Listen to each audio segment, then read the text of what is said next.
All right, we're live. This is Sound Booth Theater Live. Thank you guys so much for coming and joining the show. This is the cold reads for Book 6 of Dungeon Crawler Carl, The Eye of the Bedlam Bride, and this is part 4 of those cold reads. So today we are picking back up from where we left off.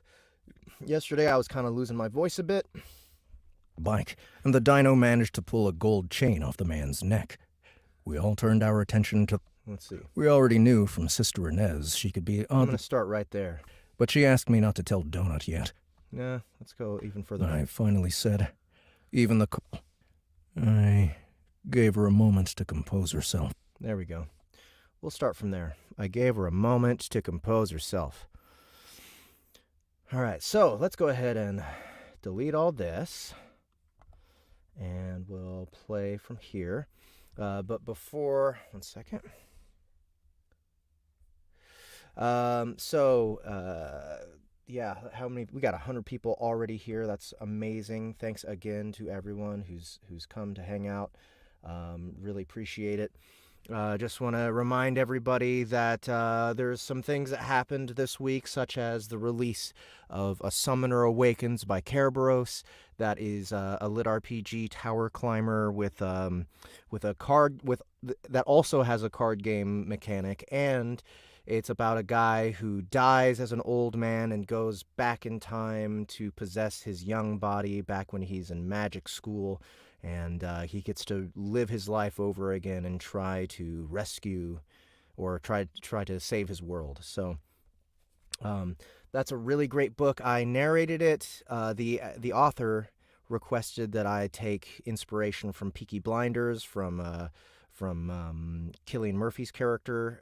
So I did a little bit of a Birmingham mixed with Yorkshire accent there, just because, I don't know, it just felt like a nice blend, and I wanted the guy to sound sophisticated but not like stuffy, so hopefully you guys enjoy that. I narrated it as an old man, but then because he was possessing the body of his former young self, his narration voice eventually goes to the young man sound, and I really enjoy how I did that. I really enjoy the writing of the book itself.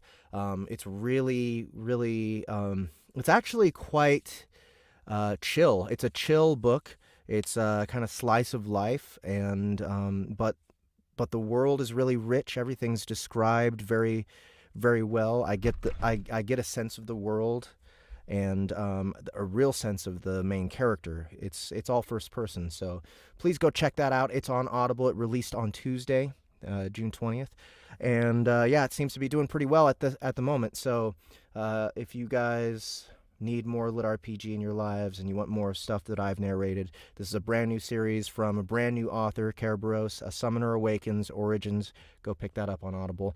And of course, check all the links in the description below for anything that you want DCC related, Dungeon Crawler Carl related, or Matt Dinneman related. We have a link to Kaiju Battlefield Surgeon, the first cinematic audio episode, and that will show you what it will be like to have Dungeon Crawler Carl in the audio immersion tunnel, which is not called cinematic audio for legal reasons, and it's also full cast sound effects and music. That first episode of Dungeon Crawler Carl audio immersion tunnel will release at the same time that Dungeon Crawler Carl 6 releases on Audible. That's the Dungeon Crawler Carl 6 audio book is releasing on Audible, and the audio immersion tunnel is releasing exclusively at soundbooththeater.com.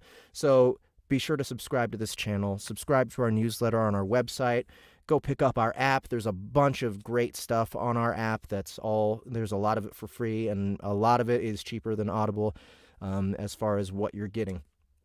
And that's about it. That's all my advertising, shilly spiel for the day. I'll probably do a couple more of those in between chapters, but that's where we're at the moment. And let's get started on get started midway through chapter 10, and I'll lead in. It is all a mockery of our faiths and legends. They ignore the meanings behind the myths and stories, and they just see the surface, steal it, and use it to make something shiny and pretty and completely devoid of its meaning. And they mix these beloved traditions with modern fictions, things nobody ever believed to be real. It muddies the water of our stories, our histories. They don't care.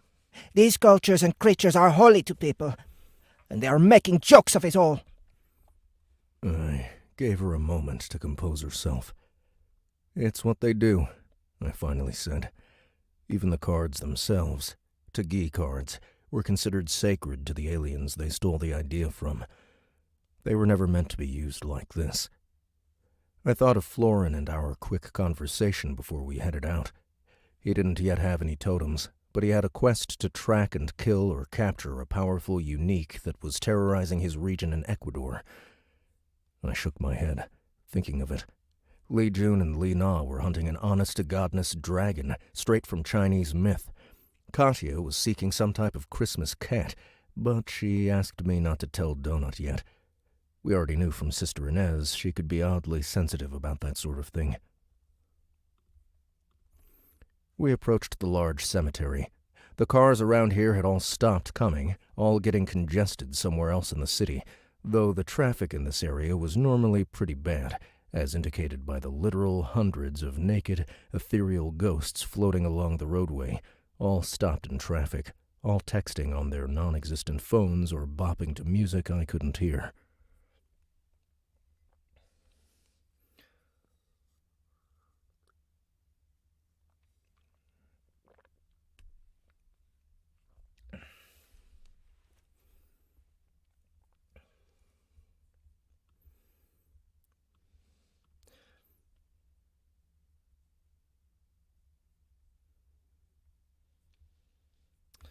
Jason Coleman asks me, are you a fan of Lit RPG / DCC, or is it part of the job for you? It's totally okay if it's just a job. I'm just curious. I absolutely love Dungeon Crawler Carl, and I really like Lit RPG as a genre. It's not my favorite genre, but it is the genre that I really made a splash in, and I connect to it. And I don't think that I would do as well with it if I didn't understand gaming and didn't have gaming in my life and have experience with it. So I really do like Lit RPG.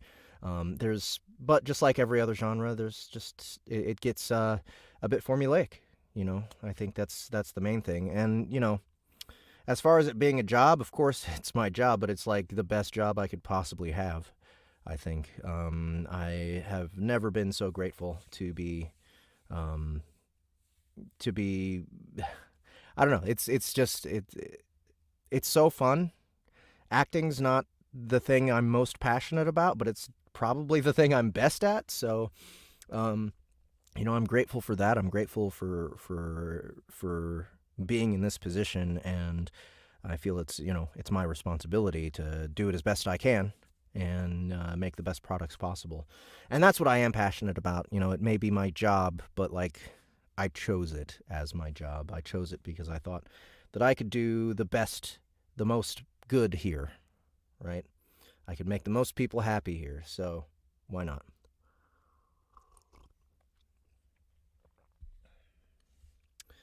If I had to pick a favorite genre, it'd probably be noir. All right. All texting on their non-existent...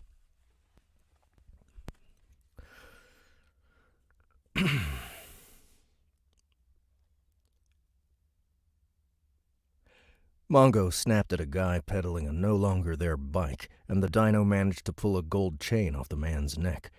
We all turned our attention to the large, Gothic entrance to the cemetery. The elaborate concrete archway guarded the place, which was surrounded by a towering, black and spiked fence that we couldn't see through. The entrance itself showed a thin road that led into ominous, "Yeah, this place is haunted as fuck" fog. Let's try that again. The entrance itself showed a thin road.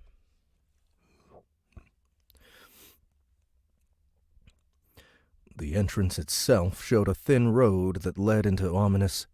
The entrance itself showed a thin road that led into ominous, "Yeah, this place is haunted as fuck" fog. Smoke drifted up from the fence line. The whole cemetery was several blocks wide. I watched a floating bus full of people enter under the arch, but they disappeared the moment they passed through. It appeared the entire area was like our starting location, off-limits to the memory ghosts. Off-limits to the memory ghosts. That is not right. Not at all. It's the Colon Cemetery. Okay, I'm sure that colon... let's see, Google Translate. Spanish, let's go with colon. I did mean colon, okay. Let me get it on loop back here.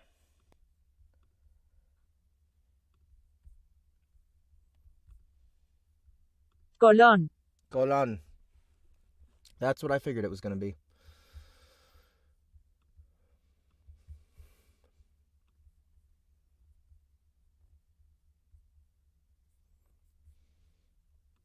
It's the Colon Cemetery.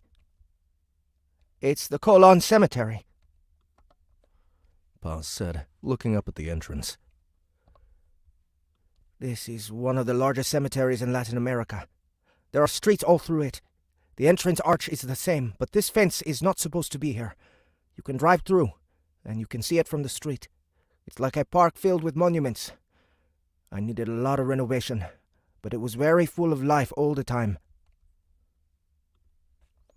We all continued to stare with awe up at the carved, arched entrance.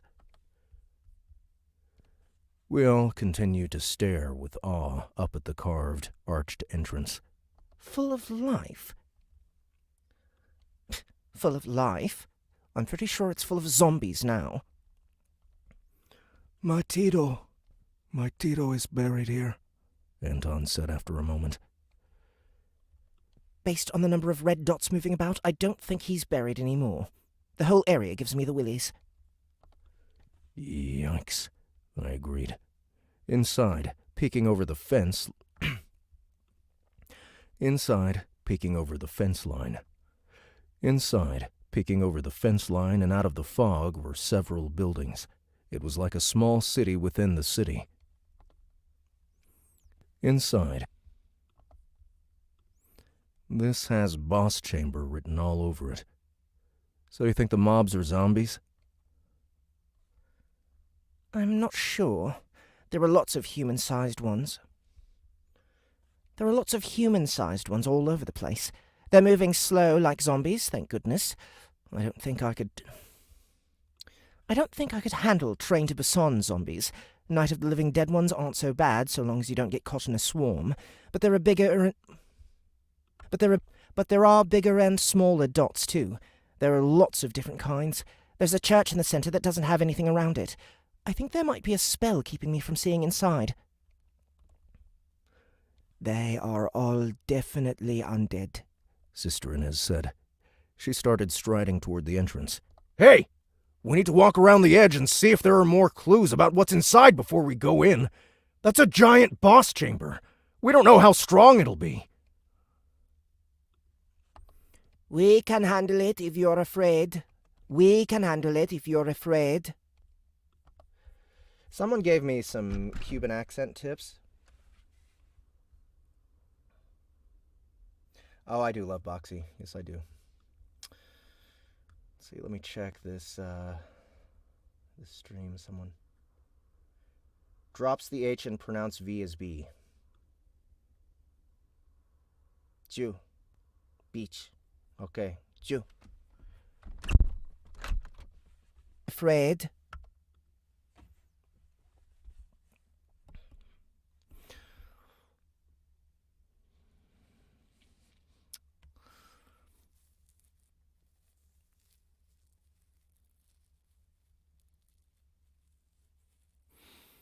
Where to go?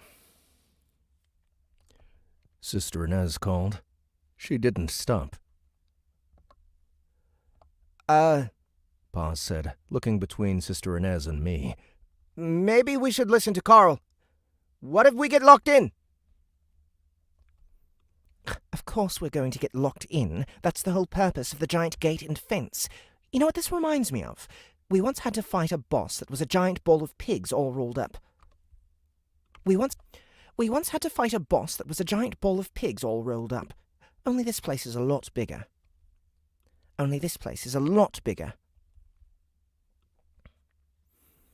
Come on, don't be such a woman, Anton said to Paz. He moved to follow the nun. Paz sighed and rushed to follow. Clanking like some malfunctioning android. That's quite offensive, Anton. That's quite offensive, Anton! Those idiots are going to get themselves killed. She looked at me. Donut looked at me. So, are we going to get ourselves locked into the death cemetery? If we don't go now, we're going to lose our chance.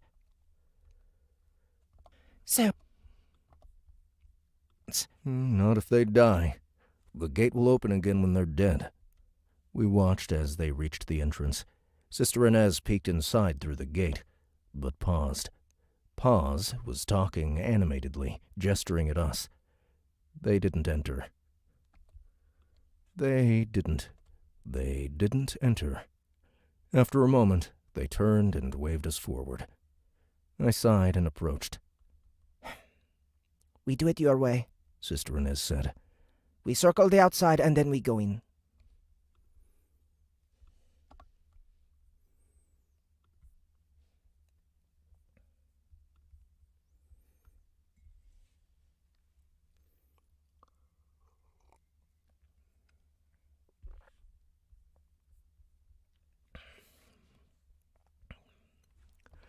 Take that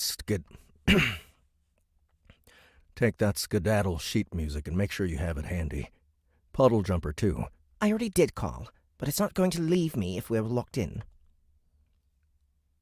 But it's not going to let me leave if we're locked in. This place is big. We can still use both inside to get away from a swarm. With skedaddle, we can jump twice, as long as you sing it in key. What is that supposed to mean? You said my performance at the masquerade was flawless. I reached up and gave her a pat. Also, we stay near the other guys. Paz is a paladin, and Sister Inez is a cleric. Both will be good against the undead. I went into my own inventory and readied several of my spider automatons. I also took a few of Mordecai's holy gooper grenades and moved them to the ready position. I only had 6 of the healing potion and emberous blessed holy grenades. I had 15 spider automatons, but 10 of those were already armed with regular explosives, which meant they'd be useless if the mobs were non-corporeal. The other spiders I could arm with a holy grenade or just a straight-up healing potion. I also had several healing potion-infused smoke curtains, which I hadn't yet tested I also had several healing potion-infused smoke curtains, which I hadn't yet tested but would supposedly mass kill undead. I looked at my holy curtain supply worriedly. We really needed to get to a desperado club for a shopping trip. Let's do this, I said, cracking my neck. Keep Mongo back until we know what we're facing.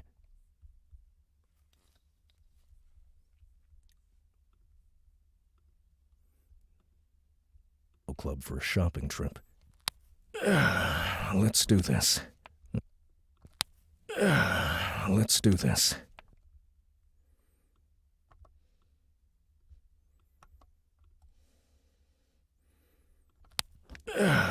Let's do this. There we go. Keep Mongo back until we...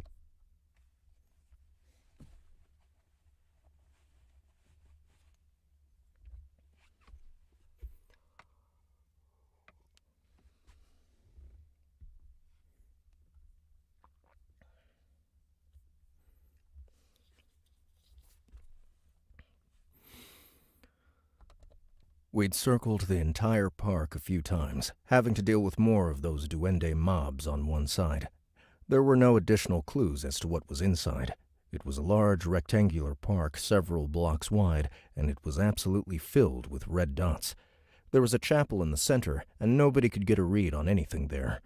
Sister Inez had an ability that let her know if a mob was undead or not, and she said all of them were. I used one of my dwindling supply of levitate potions to get a better view from above. The entire area was filled with roiling fog, and I couldn't see a damn thing. But I could see the wide expanse of dots from this height. The mobs appeared to move aimlessly, leading credence to Donut's zombie theory. I was reminded of the train yards from the 4th floor. Those hadn't been zombies, but ghouls.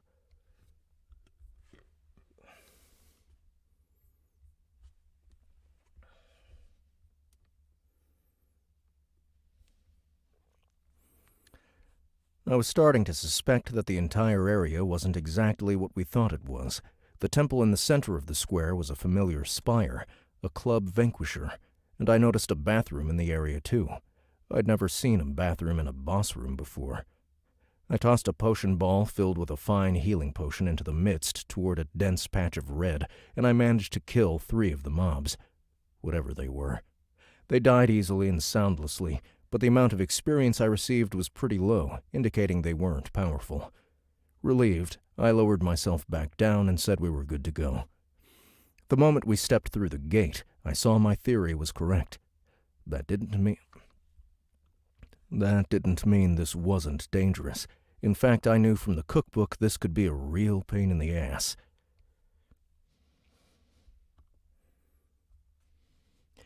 Entering Medium Gomid Settlement. Okay. I don't know, I totally forgot to send an invite link to Matt D. Matt Dienamin.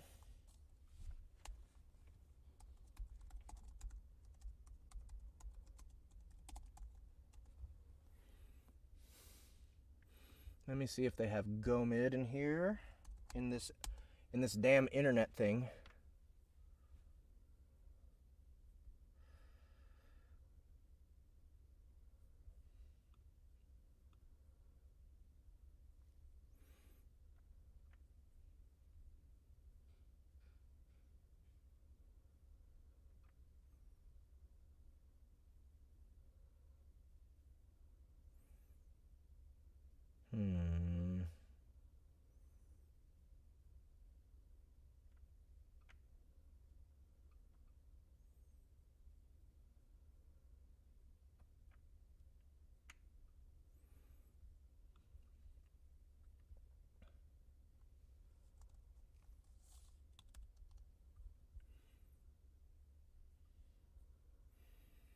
Cannot find it. Anybody know?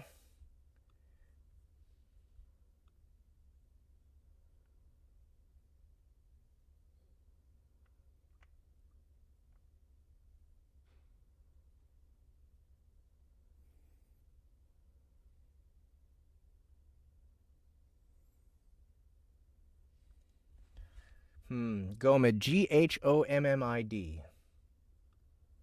I'm just gonna say Gomid.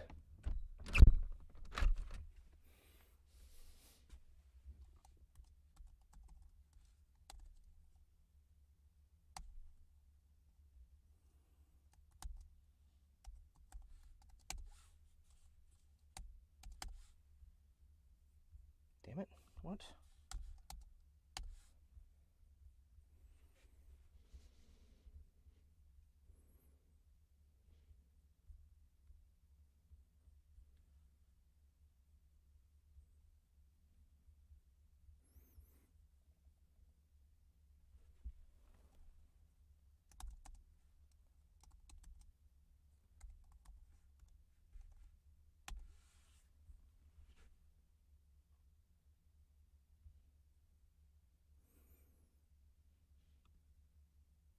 Gomid.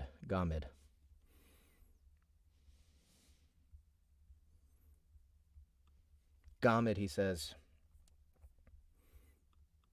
Entering medium Gomid settlement. Entering medium Gomid settlement. Warning! This town has been corrupted. You may not claim or repopulate the town until the rot has been eradicated. It's a town! A town inside a town. I see a safe room. It's way over there. Is this like a corrupted temple? Paz asked worriedly, looking about. Uh-oh, Anton said. It is, I said. A corrupted temple meant there were mobs inside. That was obviously the case. That was obviously the case with this town as well. I had read a few depictions of places like this. Both corrupted temples and towns worked the same way. An unholy screech filled the area, coming from all corners. Howls, trills, and screams filled the massive, fog-filled cemetery. Not again, Paz muttered. What? I asked. I'd read a... Warning! The presence of a Santero has aggravated the already unsettled dead. Some types of undead creatures don't like my class, he said. He banged on his breastplate. That's why I got this stuff. Holy armor. I draw their aggro, and they will only attack me and nobody else. They'll follow me wherever I go, even if we run. They'll follow me wherever I go, even if we run. Wait, you knew this was going to happen? We really need to work on our communication skills. Pause. Maybe you should have waited outside. No, Sister Inez said. A white ball of flame appeared in her hand. He also gets a temporary strength boost each time an unsettled is killed. I do too. Before I could respond, the gate behind us slammed closed. No music started, but a magical glow emanated from the gate, meaning it was magically locked. Over our heads, a half-translucent glow filled the area, indicating we couldn't fly out of here either. Over our heads, a half-translucent glow filled the area, indicating we couldn't fly out of here either. Shocking, I said. Another notification came.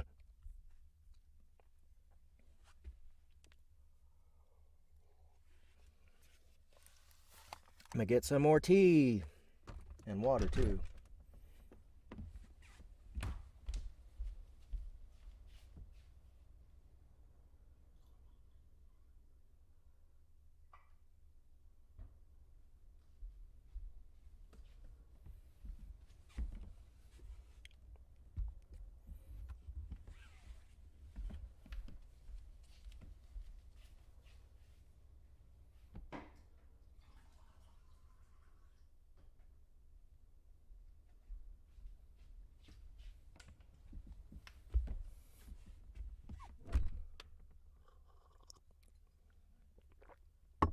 Thank you for the hair compliment.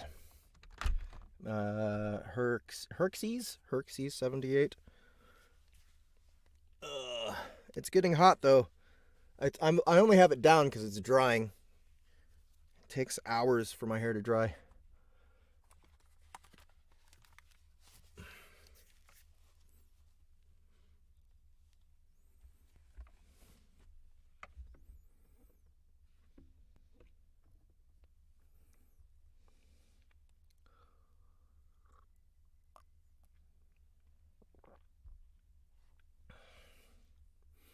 Sorry, Tristan. Yeah, there's so much chat happening. I can't keep track of it all. You guys are awesome. Came. Okay. New quest. Pueblo de los Olvidados.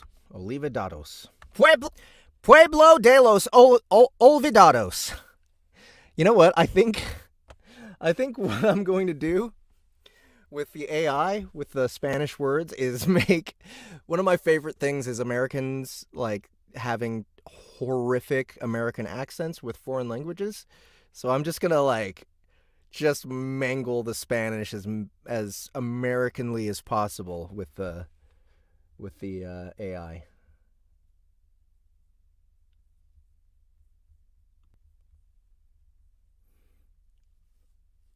This will be my first ink, actually.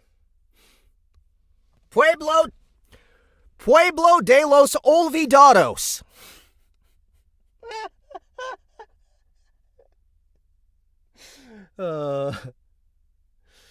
Yes, I am a Les Claypool fan. There's no way I would have spent that much money on that thing if I wasn't.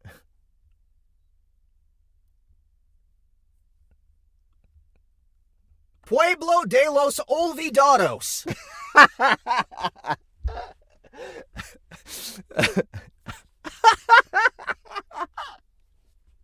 Okay. This is a little obvious since you're locked in here, but this is a compulsory quest. You can take your time with this one, but you ain't getting out until it's done. Isn't this a cute little town? It's just so quaint. Too bad the entire populace was turned into a gaggle of horrific undead monsters who now want to devour your delicious souls. This place used to be populated with a race of creature called a gomid. Have you ever looked through a microscope? Have you ever looked through a microscope at a drop of seawater? It's really disturbing. There's all sorts of weird shit in there. Honestly, it gives me nightmares. Anyway, that's kind of what you get when you look at a gomid village. A gomid is a sort of catch-all term for just your regular run-of-the-mill other realm creature. Visitors to this world from the land of the dead. There are all sorts, and many of them are one of a kind. And like all those weird bugs and microbes in that drop of water, they do different things. Most are harmless. Some are cute. Some are angry. Some will give you explosive diarrhea just for fun. They often settle in areas where the veil is thin. Like cemeteries. The problem with spirit creatures is that there really are all kinds. A settlement like this is bound to eventually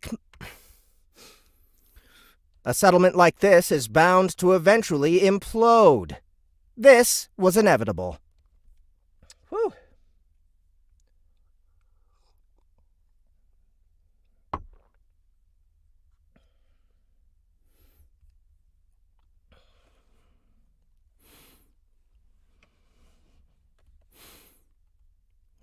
Where'd it go? In this case, a spirit showed up, and for whatever reason turned everyone in the village into a ravenous, unsettled, I want to turn your flesh inside out and party with your intestines monster. You must find and eradicate the source of the sickness. Removing it from the area will likely cure the populace. Or, who knows, maybe they'll all go berserk and try to kill you even harder. I don't really know. I'm not nearly as omnipotent as those sadistic assholes think. Quarantine? They already know it doesn't work, not when they want to keep their precious enhancement zones humming. They're in for a big surprise one of these days. Reward? Well, you can leave the town. That's a good reward. Plus, the town will revert to a working settlement. Sorry, guys. A burp's coming. And all the shops and structures will become activated again, assuming any of the workers are still alive. And all the shops and structures will become activated again, assuming any of the workers are still alive. And why not? We'll also throw in a silver quest box. Carl, I barely understood half of that. What does it mean by quarantine and enhancement zones? What do you mean? Paz asked, sounding confused. I copied and pasted the quest text into my notes like I always did, and sure enough, those lines where the AI was talking about itself were gone. It wasn't the first time that had happened. I rewrote the strange note from memory. So, it's going to be like any other town, I said after a moment, but the NPCs are all monsters, and we need to find and kill the head bad guy. The bad seed. I don't think the monsters are going to be traditional zombies. They're spirit creatures who've gone crazy. Undead is undead, Sister Inez said. She sounded angry. Strangely angry. Traps, Anton suddenly said. He held his monkey crossbow at the ready. I went to a knee. I see him. Nobody go forward. Even through the fog, dozens of lights flashed, indicating the area was littered with a bunch of strange traps I didn't recognize. It seemed they were all the same kind. There was a pair of them straight ahead, side by side. We had red dots around, all drifting slowly toward us thanks to pause. They'd become visible in seconds. I quickly examined the closest trap. Spirit box! Set trap. Effect: roots target in place. Lowers spirit resistance, and a random non-corporeal entity from the area is summoned to the... Lowers spirit resistance, and a random non-corporeal entity from the... Lowers spirit resistance, and a random non-corporeal entity from the area is summoned to the location and will attempt to possess you. Fuck. Lowers spirit resistance, and a random non-corporeal entity from the area is summoned to the location and will attempt to possess you. Or eat you. Or just melt your face off and put the goo on a spirit corn dog or something. Target: corporeal dumbasses who step on it. That means you. Duration: you will be rooted in place for 60 seconds. If you end up possessed, that's pretty damn permanent. Damn, I said, as I quickly disarmed the trap and took it into my inventory. I didn't have time to disarm the second one as three monsters I didn't have time to disarm the second one as three monsters shuffled out of the fog and moved toward us. Mongo screeched as Donut released him from his carrier. She jumped upon his back. Combat started! Combat started! Someone was saying they wanted to hear the Pokemon Stadium announcer, so that's there we go.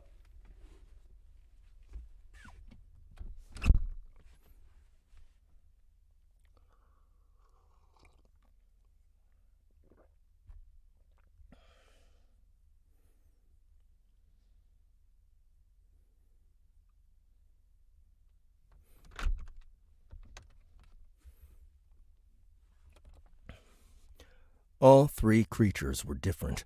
All were bipedal and human-sized, and all three were level 30, but the similarities ended at All were bipedal and human-sized, and all three were level 30, but the similarities ended there. The first was a thin, naked, and flesh-colored creature covered with mouths and nothing else. It was just a person made of dozens of mouths. All the teeth were black and rotten. The mouths moaned, zombie-like. I swallowed, transfixed by the horrendous creature. The second looked like a regular long-haired high elf, but he had a ridiculously long chin. The tip of it lowered down to his belly button area. The guy wore a green robe that seemed to be sprouting hair. The third was an anorexic thin humanoid wearing a loincloth with a distended, roiling belly. The bald, hairless creature wore a headband covering its eyes. Blood seeped from under the headband. It had one long arm and one short and withered arm, clutched against its own chest. All three moved slowly, shuffling forward. All three groaned like zombies. They moved straight for Paz, who stood right next to me. Sister Inez tossed a white bolt, which she threw like a baseball, and the elf-like creature exploded into mist. At the same moment, Anton fired his crossbow at the one covered with mouths. The magical bolt stuck into the creature's chest, but it kept coming. Ew, Carl, I don't like this! Donut cried as she fired a magic missile at the third creature. It staggered. These are like the monsters from the Nightmare Before Christmas. These are like the monsters from the Nightmare Before Christmas, but way grosser. I examined the thin Gomid just as she fired another missile.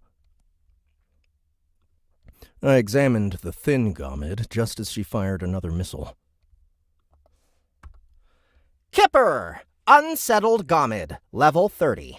This is a non-corporeal monster. This guy is normally the dishwasher at the Dirt Nap. He really liked that job, too. Now he just wants to eat you. Kipper the Gomid fell and dissipated into sparkly dust. Paws cast something and killed the one Anton had shot with the crossbow. Dozens and dozens more of these things emerged. I saw all shapes and sizes, from toddler-sized minotaurs to a naked, massively obese man with Dumbo-sized ears walking on his hands. His ears dragged on the ground and were on fire.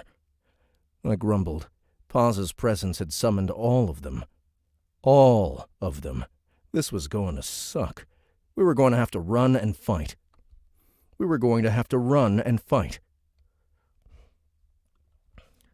We need to get to the safe room and formulate a better plan, I called. I cast Tripper, causing all the spirit box traps to go off. I wanted to farm more of them, but it was too risky to run with these all over the place. Mongo would likely set one off at any moment. Thousands of horrific wails rose into the night sky. Several of the Gomids disappeared, having been summoned to random traps throughout town. But more and more were coming by the moment. A literal horde of zombie spirits. A monster that looked like a human-sized owl popped into existence right in front of me, right above the second trap. It faced away. I instinctively punched it in the back of the head, but I hadn't summoned my gauntlet yet, and my fist passed right through the monster. Crack! A blue sheet of ice covered my arm, all the way up to my shoulder, and I suddenly couldn't. A blue sheet of ice covered my arm, all the way up to my shoulder, and I suddenly couldn't move it. It felt as if it had suddenly been placed into a clamp. You've been frozen! Warning! Your arm will shatter into itty little bits if it sustains too much damage before you thaw. Gah! I cried. The monster turned its head 180 degrees to face me. The owl had swirling black eyes, as big as chicken eggs. My frozen arm was suddenly in its mouth, my hand piercing all the way through its head. The creature opened its sharp beak and chomped down. Crunch! Flecks of ice shot away. A health bar appeared over my own goddamn arm, and it was already in the red. The flecks turned to blood. But that wasn't all. A heavy wave of nausea swept over me. You are being drained! Mongo reached over and chomped the owl across the midsection, and the creature exploded and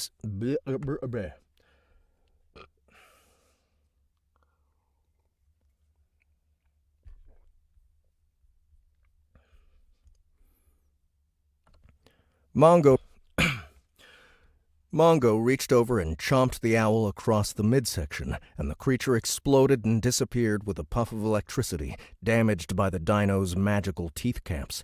My arm remained frozen. A 20-second debuff timer appeared, but the debuff disappeared. A 20-second debuff timer appeared, but the debuff disappeared, and the ice melted away as Sister Inez cast something on me. Thanks, both of you! I still felt exhausted. Christ, that had been close. There's too many! Anton cried. His crossbow made little monkey noises each time he fired it. Sister Inez lobbed her white balls, one after another. Donut cast Wall of Fire, which crackled bigger than ever thanks to her new nipple ring. And a pair of clockwork Mongos appeared.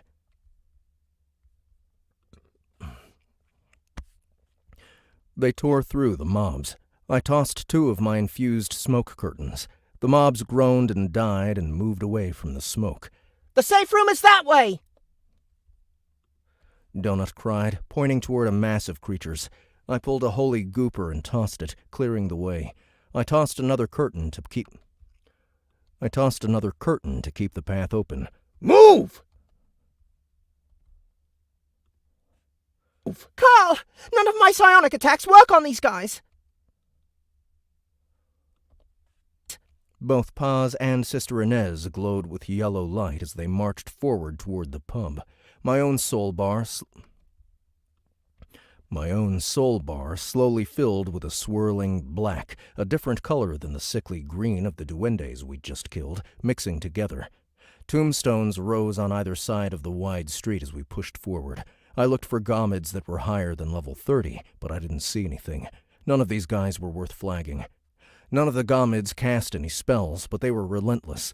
None of the gomids cast any spells, but they were relentless. The moment the smoke dissipated, they were there, filling the gaps. Their slowness didn't matter when there were so many of them. I formed a fist, and thankfully my gauntlet worked. A single punch killed them, but I knew if I touched them at all with my flesh, I'd get frozen again. I suspected my bare foot would also work, especially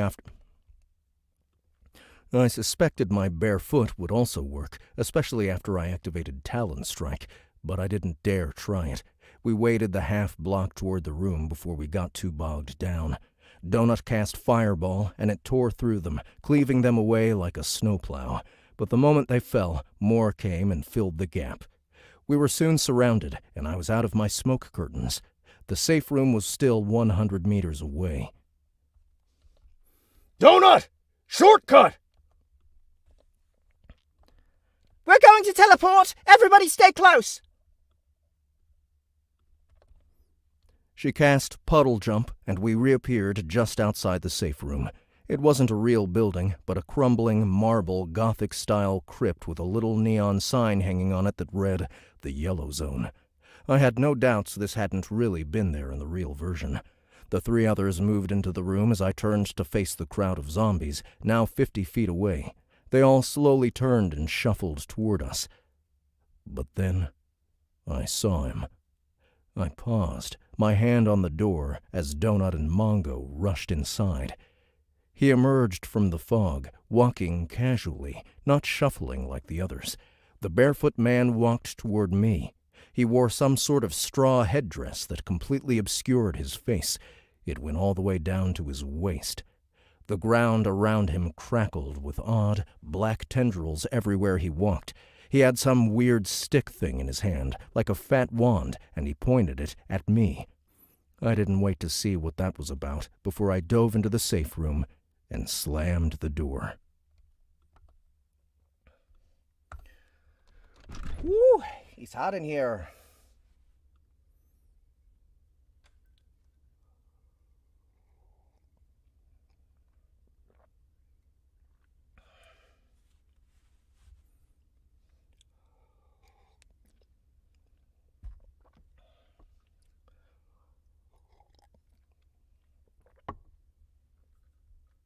That was not the end of the chapter, by the way. It's a chapter break. All right, let's see. 1, 2.5. There we go. Combat ended! Your deck has been reset! Did you see that guy?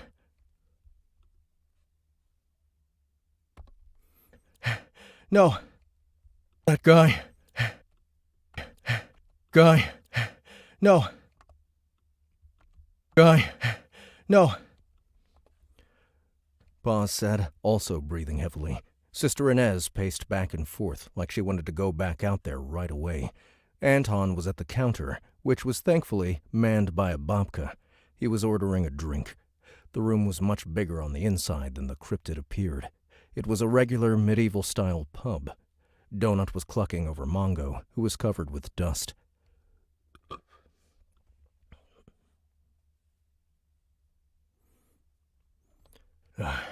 I'm pretty sure that was the boss. I didn't get a chance to read his description, but he was level 130. He's probably still out there. Nope. He's probably still out there. Sister Inez said, Open the door. He can't hurt us in here. I remembered the rage elemental we'd had to face on the second floor. She was right.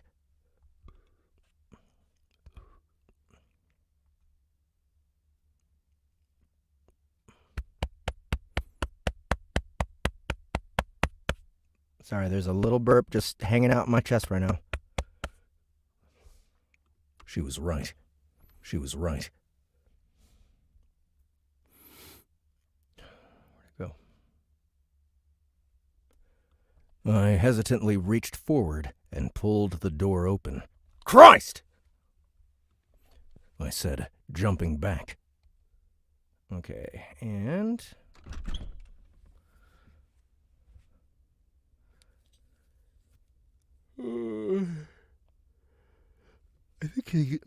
I think his voice gets described here somewhere.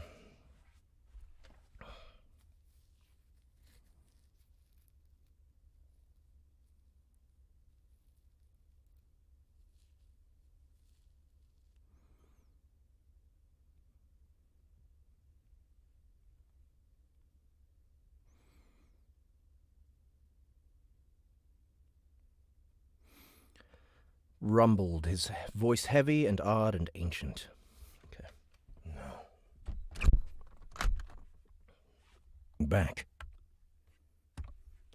No, the monster said. Not quite. He stood right there, blocking the door, as if he'd been about to knock on it. His dot remained red on the map. He stepped right into the room.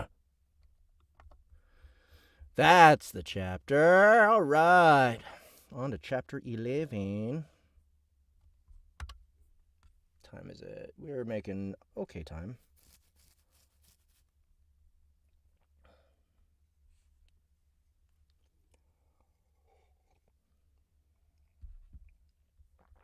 West African accent.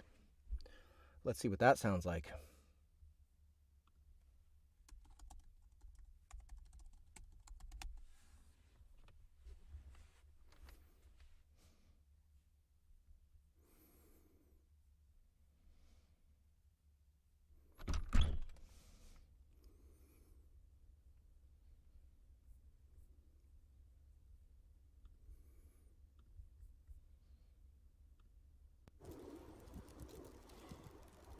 What is this? What is this? Can somebody tell me what is this? Did Donald Trump win the election? Did the old man win to listen to Donald Trump and try to grab a Mother Nature's vagina without a permission? Donald Trump says he wants to build a wall. Well, Nigerian? build a wall around the sky. What is winter doing here early? It's November. Is this Game of Thrones? They said winter is coming. Well, now winter is here, that obedient winter. What is wrong with the Mother Nature? I'm pretty sure this guy's putting it on, but other people in the comments seemed to enjoy it. But Nigeria, is Nigeria West African? Yeah, all right, got it.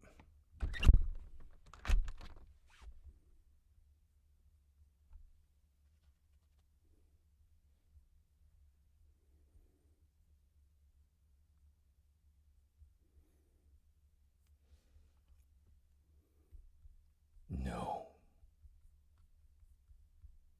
No.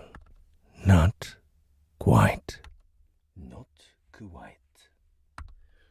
Not quite. No, the monster said. Not quite. He said. Not quite.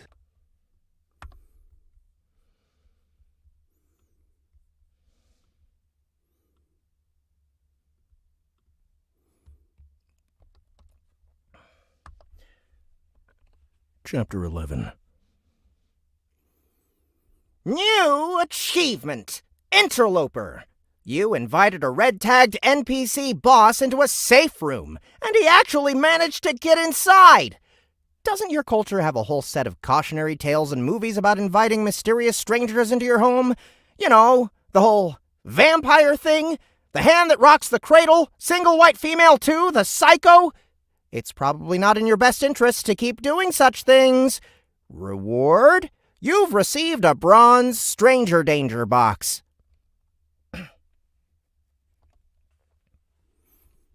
Hey! Donut said. We didn't invite him. He came in on his own. He came in on his own. He came in on his own. He came in on his own. At the far end of the bar, the babka started shouting for the man to get out. We just stared at the newcomer. Mongo growled and bristled. I held out my arms in alarm. Donut, keep him steady. The last thing we needed was Mongo getting teleported away. No, Mongo, no! Donut shouted as the dinosaur whined like a dog. Despite his marker on the map, the creature did not seem hostile. The combat notification didn't start. I remembered Mordecai had once told me that mobs could enter safe rooms. They only teleported away when they actually attacked. I'd never really thought about how that worked with smart mobs. The mob was a hair shorter than me, but he had an electric presence that filled the room. I still could not see his face. The well-muscled man looked like someone that had been plucked straight from some sort of tribal ceremony. The only flesh I could see was his arms, legs, and washboard stomach. His skin was bone white, almost translucent, as if it had been drained of all color and life. He wore a straw skirt that went down to his knees, and the headdress completely blocked his features, almost like he was wearing a second grass skirt on his head, or a lampshade that went halfway down his chest. Little tendrils of fire flecked up off his bare feet and legs. This strange wand thing in his hand was a stick of reeds held together with colorful string and decorated with seashells. The strange wand thing in his hand was a stick of reeds held together with colorful string and decorated with seashells. The strange wand thing in his hand was a stick of reeds held together with colorful string and decorated with seashells. The man's stench filled the room, and it was like that of a rotting corpse. Oh my God! Donut exclaimed. She made a little hacking noise.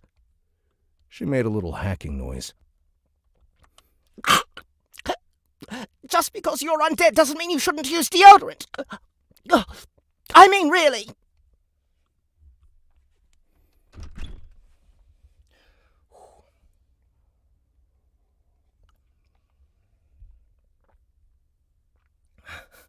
That's right. Like the baby Kraken in the LLC. Stranger danger.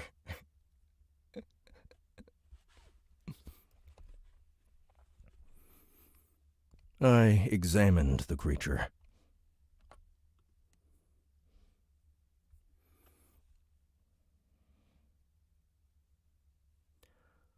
Asahano? Asahano?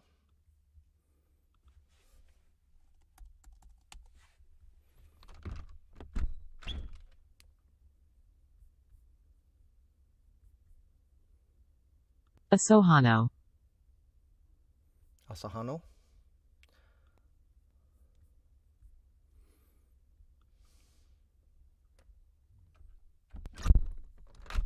Asahano.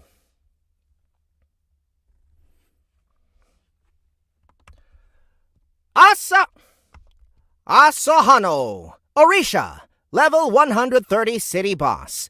This is a non-corporeal spirit. Also known as the Lord of Smallpox, Asahano is one of the most respected and feared of the Orishas, a former god made flesh upon the rise of the Ascendancy. As the worshippers of these gods grew more and more extinct, their temples crumbled and the power of these former deities waned. Eventually, they faded into nothing, slipping away beyond the veil, becoming nothing more than any other Gamid, only able to visit the physical world on occasion. One day, not so long ago, Asahano found himself here in this small town, visiting the world he once helped rule.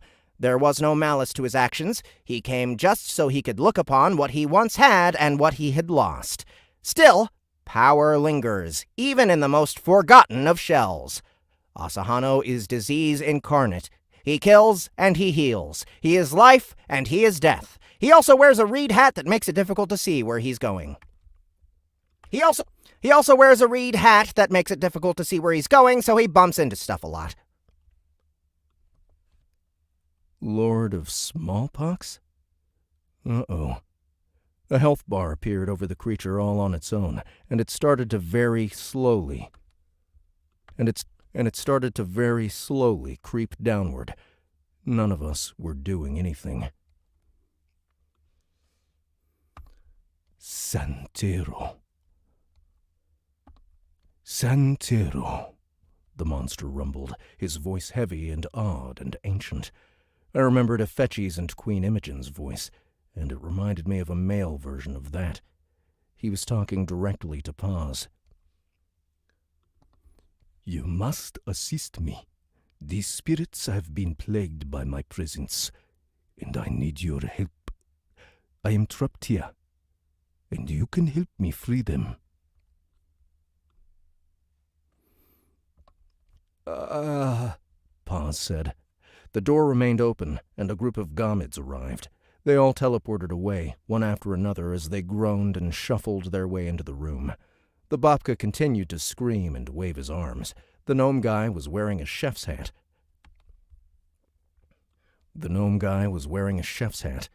I stepped to the side around the Orisha and knocked.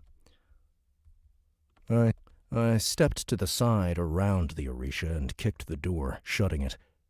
That ended up being a mistake, because the moment the door closed, the stench doubled in intensity. We all started to back up as Donut continued to make hacking noises. His dot remained red, which was unusual. The Orisha had a barely visible moss-colored aura that radiated about 12 inches all around him. I suspected if any of us moved within the aura, we'd get hit with some sort of nasty disease. I didn't know how that would work in a safe room, and I didn't want to find out. The man stepped forward toward Paz. The floor sizzled where he stepped, reminding me of Bianca, Prepotente's goat dragon pet thing. The floor sizzled where he stepped, reminding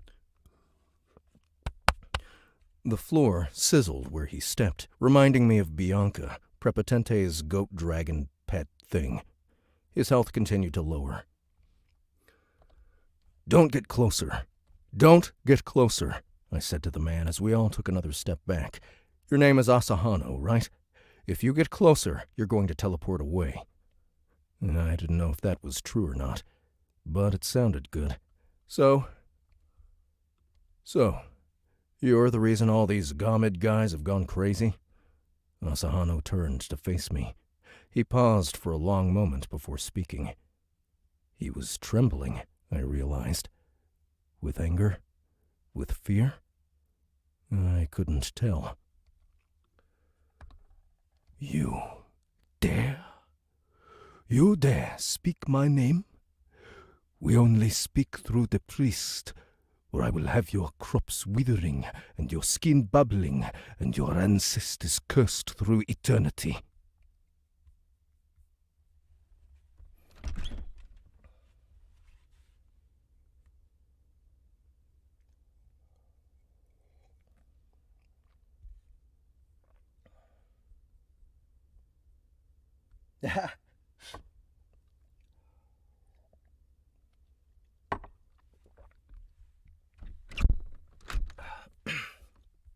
And your ancestors cursed through eternity.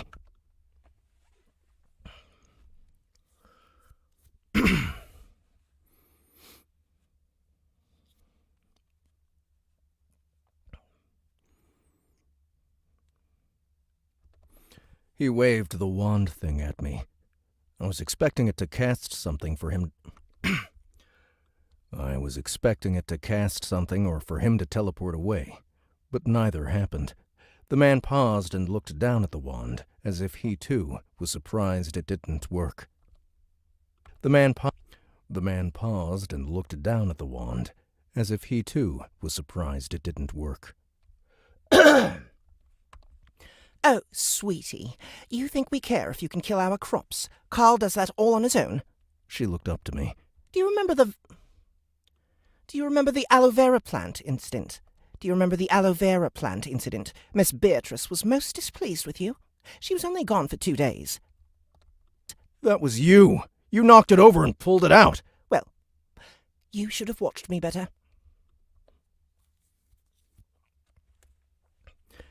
I kept looking back and forth between this Asahano guy and Paz.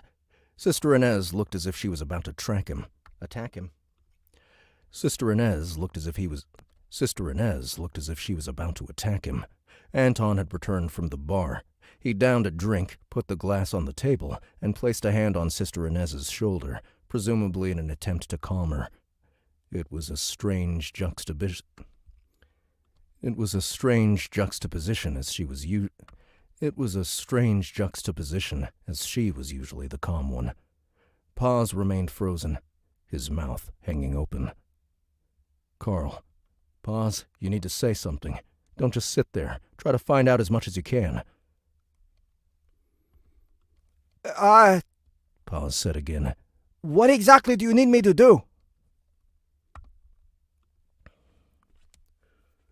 Go to the temple in the center of town and fix my shrine.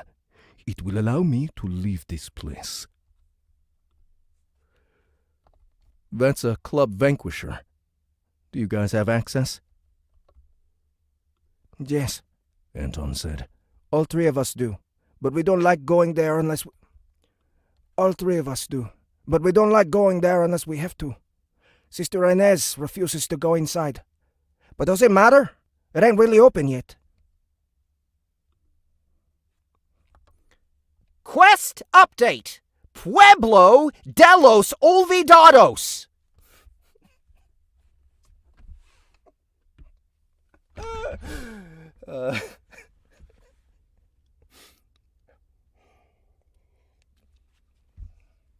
I'll be right back. I'm gonna go ahead and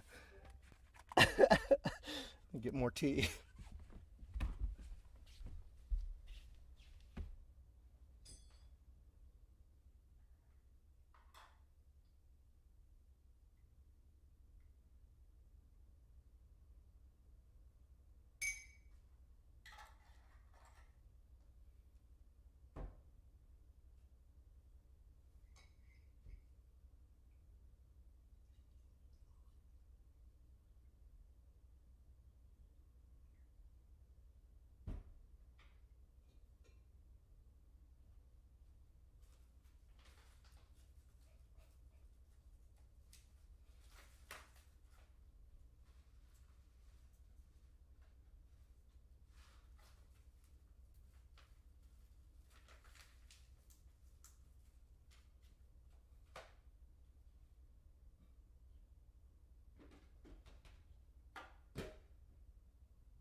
Pueblo.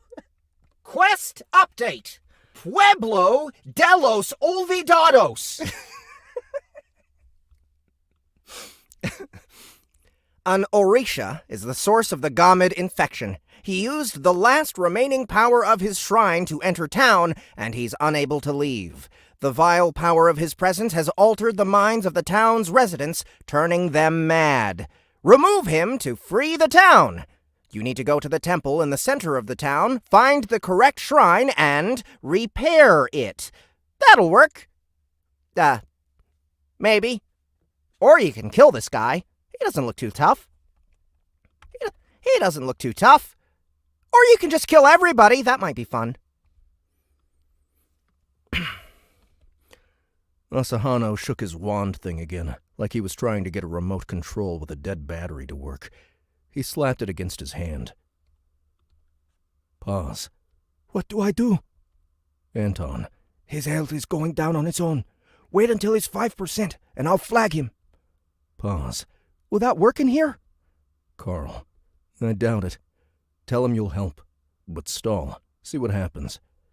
Pause shifted nervously, his armor clanking.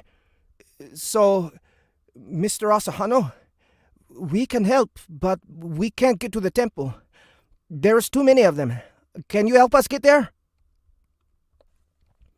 The creature nodded. Exit tonight when the sun descends. My power is greater at night. The sickness affects them more, and they'll be stronger as well, but my ability to hold them back will also be increased. I cannot control them at all now. Once you repair my shrine, I will have the power to leave.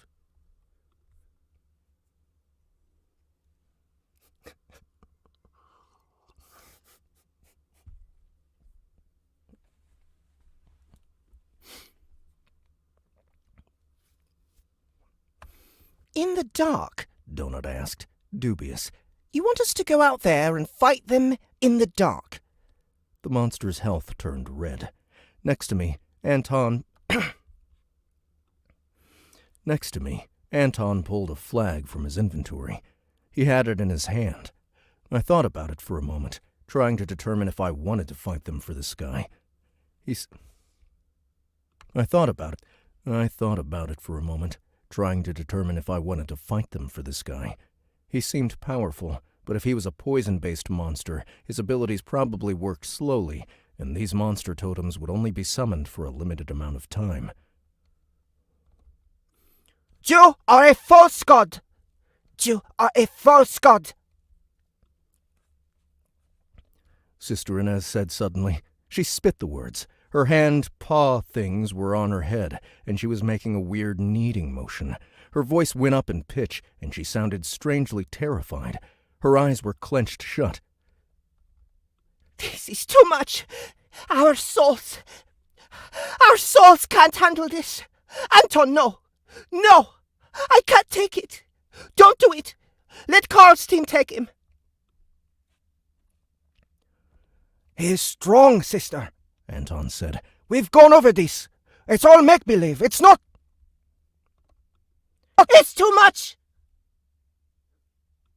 Sister Inez said, interrupting. Please, no. No more false gods. Not again. Anton and Paz gave each other a nervous glance. Donut gave me a "I told you she was crazy" look. In the end, it didn't matter. When the creature's health was about 10%, he turned and opened the door to the outside. A massive horde of monsters remained outside, and they squealed and started throwing themselves at the entrance, zapping away as they did. He took a step outside, and his health started to rise. "Tonight, come," he said, without turning back to us. I moved to close the door, leaving us alone in the room. His scent lingered, heavy in the air. His scent lingered, heavy in the air.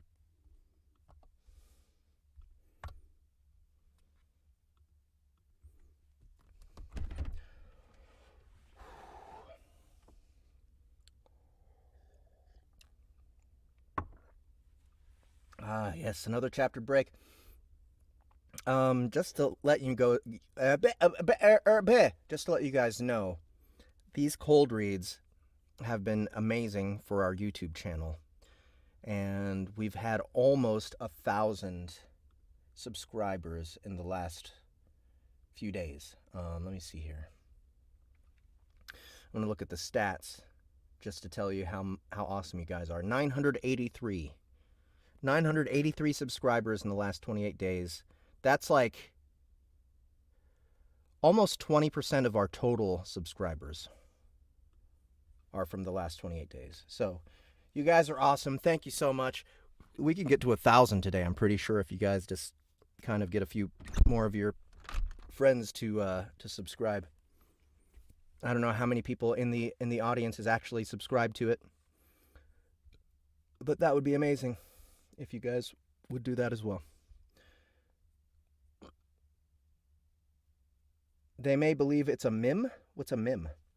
MLM? Wait, I've been pushing DCC on all my friends, Tony Romero says. They may believe it's a MLM. I don't know what that means.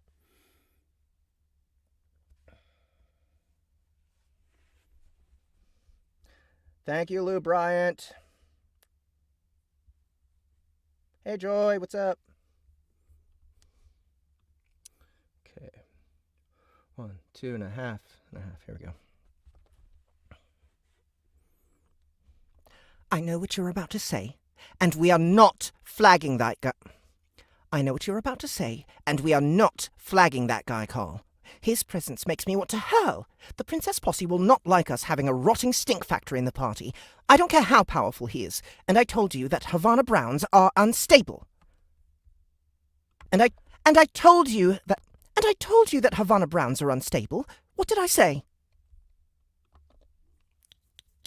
We were back in our personal space. We had to go on our program in a little bit anyway, which would give us time to get ready. We would all meet again in a few hours after the sun went down. In the meantime, Mordecai was hard at work making us some anti-undead bombs that would help us. Mordecai was hard at work making us some anti-undead bombs that would help us clear the way out In the meantime, Mordecai was hard at work making us some anti-undead bombs that would help us clear the way out of the safe room. Our supplies were dwindling, but thankfully Lee June's team had found a desperado club in their area, and they were getting some supplies for us. They were all marveling at how big the middle floor of the desperado club was.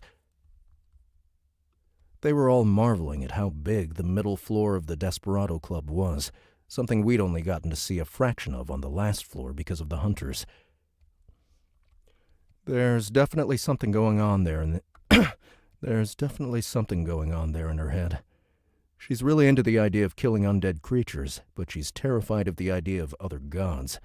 Well, it reminds me of Miss Beatrice's mother, and I don't like that. She's letting her religion make her act stupid. She's letting her religion make her act stupid. She's crazy. You know how I feel about crazy, Carl.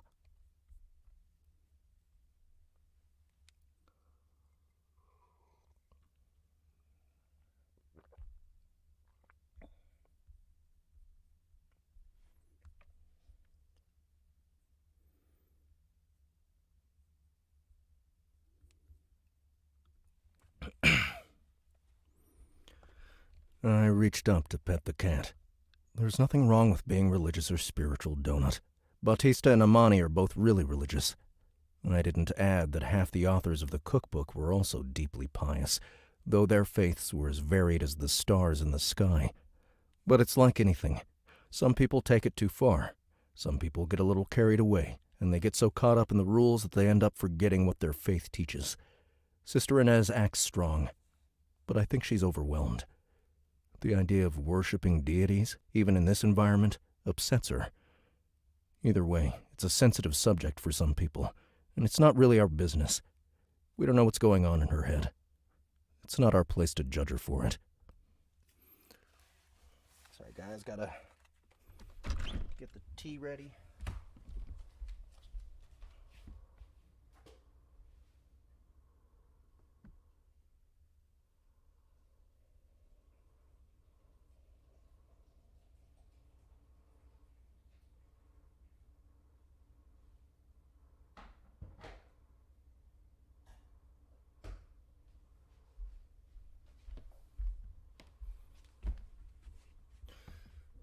If my hair is dry enough to tie it up yet. It's so hot. So hot. Brr. Yeah, I'm doing it.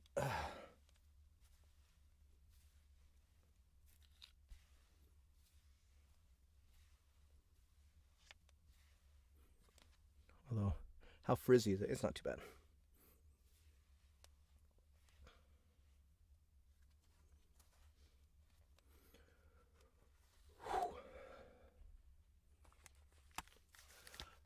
That's better.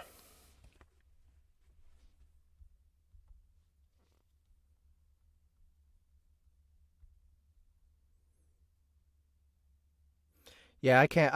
Annie Payne says that she ties her hair up wet daily. I just can't do it. It like gets all tangled when I do that, and it's just really. And then like I untie it and it's still wet. Like at night, I take a shower in the morning. I tie my hair up while it's wet, and then at night it's still wet. That's just it's too much. What shampoo? Joy Richardson asks. What is it called? It's some kind of man brand. It's like shit, what is it? I can't remember what it's called. I use the same shit for so long, I don't even know what it's called.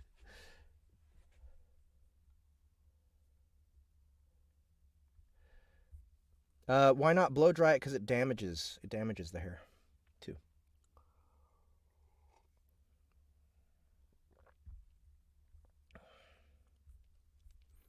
God damn it. For him something?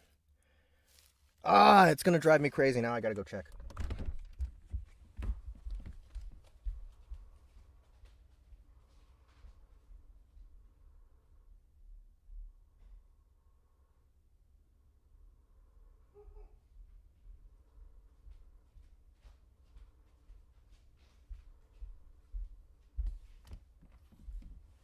Okay. Man Wash BHB. So.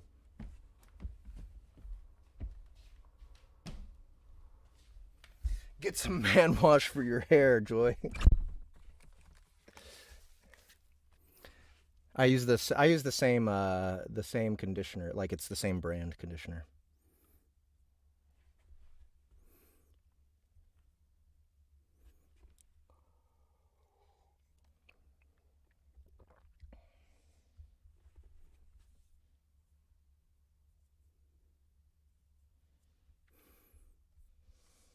It's not our place to judge her for it.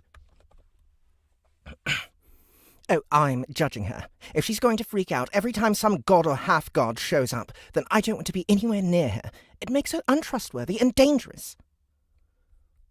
Oh, I'm judging her. If she's going to freak out every time some god or half-god shows up, then I don't want to be anywhere near her. It makes her untrustworthy and dangerous.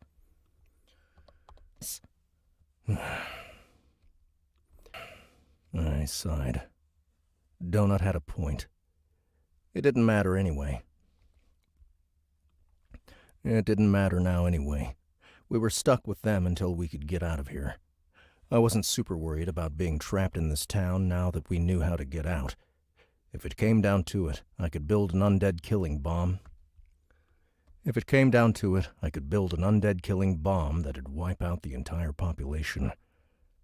Either way, I think we should try to flag one of the regular Gomids before we fix the shrine. I didn't think they were strong enough at first, but that ice attack of theirs is really powerful. I'm resistant to ice attacks, and it still worked on me.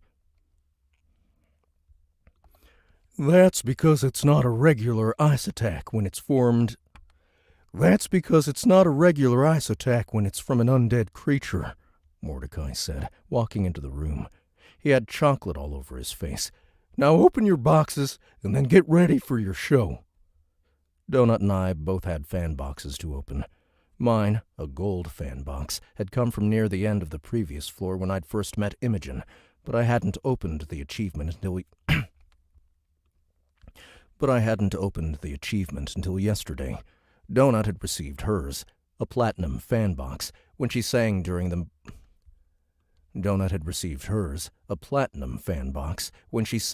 the Butcher's Masquerade. Both boxes were finally ready. The main room of our personal space was unusually messy when we entered. The cleaner bot was making angry noises as it swept through, picking up candy wrappers and scrubbing stains off the counter that looked like ice cream. Mongo sniffed at a half-empty bag of Doritos. He picked up the bag and started shaking it, spreading Dorito bits everywhere, scattering them like confetti. The cleaner bot let out a shrill tone.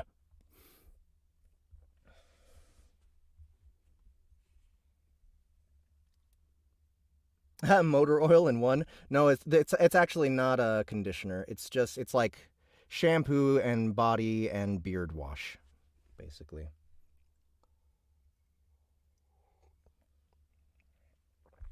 It does look like a quart of oil.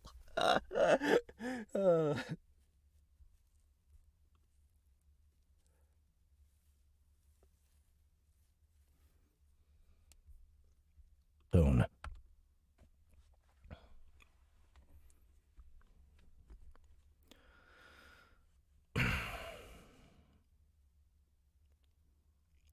Where'd it go? Where'd it go? Mongo, no! Bomo! Mongo, no! Mongo, no! Bomo, were you and Mordecai having a party in... Mongo, no! Bomo, were you and Mordecai having a party in here? Donut asked as she jumped to the counter. She lifted up her foot, and it came back sticky. She made a face. If you're going to have guests over, you know the rules. I have to be invited. Bomo looked back from the television and made a non-committal grunt. He was playing Smash on the newly put-together GameCube console. I hadn't yet built a controller adapter for him, but apparently Mordecai had beaten me to it. Mordecai had a strange, sheepish look on his dumb face I couldn't read. Before I could press him on it, Donut opened up the first of her boxes.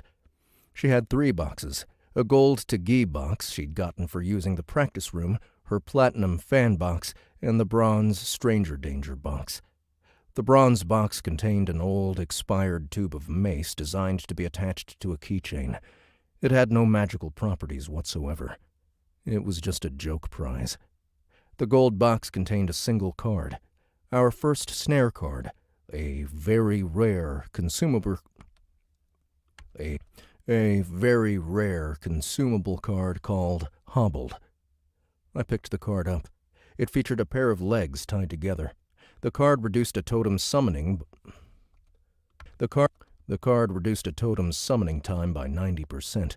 If the totem card timed out and returned to the opponent's deck, they could resummon the monster once they pulled it again, but the 90% time reduction would persist through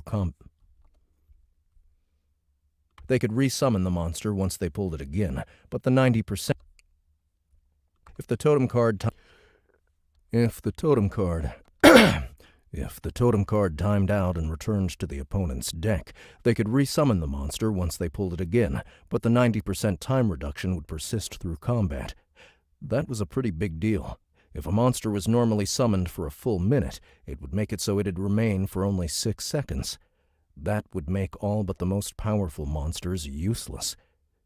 Too bad the card was consumable. Donut gasped as the fan box opened. I exchanged a look with Mordecai. My God! Oh my God! Thank you! Thank you! Thank you! She cried, bouncing up and down with excitement. Carl, look! Look what my princess posse voted on for me! Don't you have one of those already? This is a real one.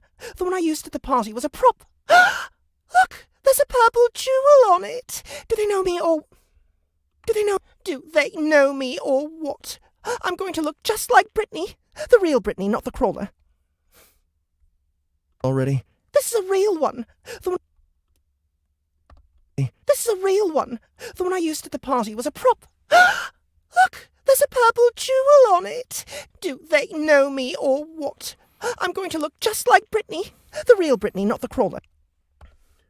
Oh, thank the gods, Mordecai said after a moment. He looked at me and nodded. It's a good one. Sort of. Donut, keep it in your inventory and only equip it when you're singing. Otherwise, yeah. The item appeared on the table, and I gingerly picked it up as Donut continued to rain enthusiastic praise on her fans. It's not considered a hat? No, Mordecai said. It's a face accessory, like your bandana. The AI's voice took on a weird, electronic cadence as it read the description.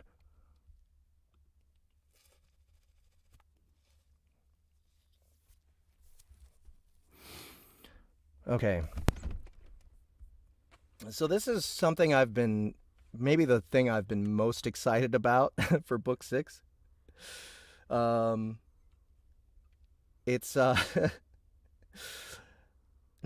I don't know if Matt is still in the audience right now, but I'm wondering if he wants me to auto-tune the AI here.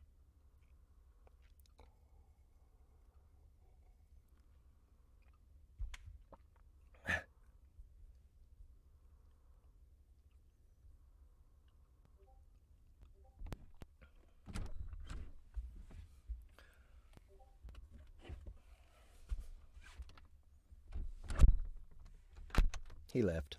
Okay. Well, we'll see. Description.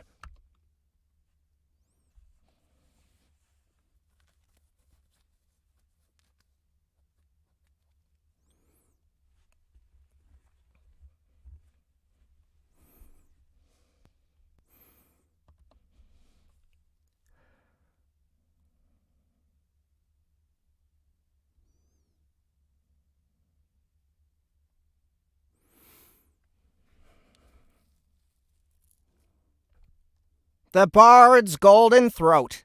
Enchanted headset microphone. Nuclear power. The airplane. Transistors. Antibiotics. Important inventions and discoveries of the 1900s that changed the world. But those were nothing. Absolutely nothing compared to the greatest invention of the century. It happened in September of 1997. That was the day it all changed. That was the day a company called Antares Audio Technologies released into the wild a piece of software that finally cured a horrific disability that had been plaguing young men and women for a millennia. The disability? Tone deafness. The cure? It was called Auto-Tune. With the advent of the real-time vocal synthesizer, underprivileged youths such as T-Pain, Kanye, and Kesha were finally able to crawl out from underneath their ordinary lives and become the shining stars they were destined to be. At the same time, aging musicians were able to keep their stars aloft just a little longer, proving once and for all that nothing, not even the lack of natural talent, could stop the upward momentum of technology. This golden amethyst-encrusted microphone imbues the following benefits when it is equipped. The Golden Throat Enhancement automatically tunes songs within 1.5 steps of correct note, assists in the proper formation of all bard-based songs and spells. Amplification.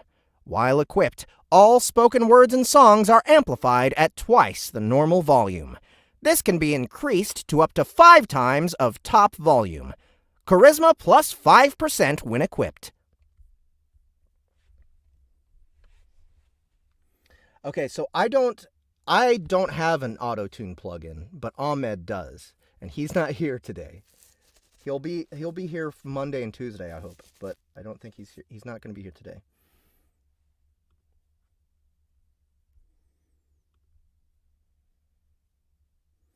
Golden Throat Enhancement sounds a little dirty.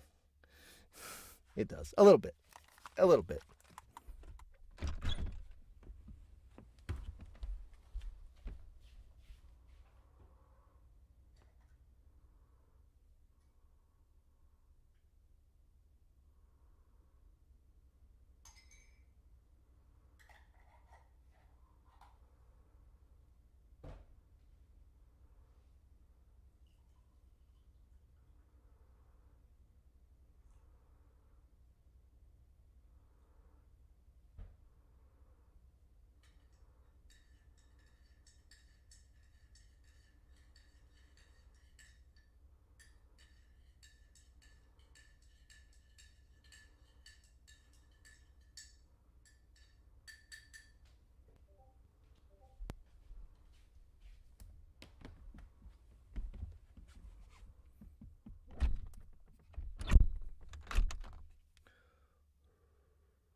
Nope, that is simply incorrect, Sleepy Dave. the very best use of auto-tune ever was Auto-Tune the News. That one song. What was it? How does it go? All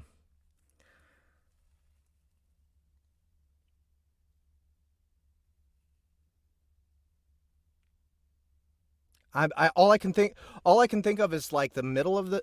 You don't have to come and confess. We're looking for you. We gon' find you. We gon' find you. So you can go. So you can go and. What does he say? You can go and. You can go and. What is it? Antoine Dodson. Yeah. You can go and tell that, go and tell that, go and tell that, homeboy, homeboy. Yeah. You can run and tell that, run and tell that. Dude, that is like one of the most genius pieces of music ever made, I have to say. It's fucking amazing.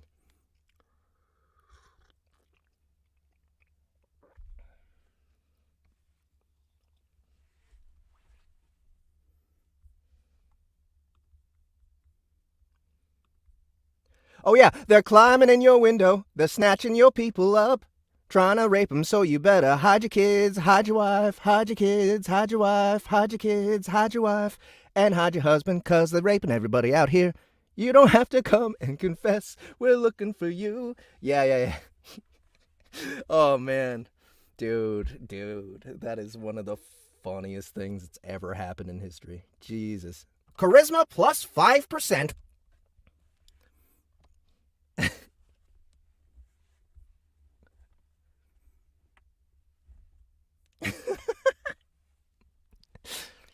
Isn't it fantastic? Donut said. She took it back and poofed on. She took it back and poofed it onto her head with little. She took it back and poofed it onto her head with little purple sparkles. The moment she equipped it, her voice modulated and increased in volume.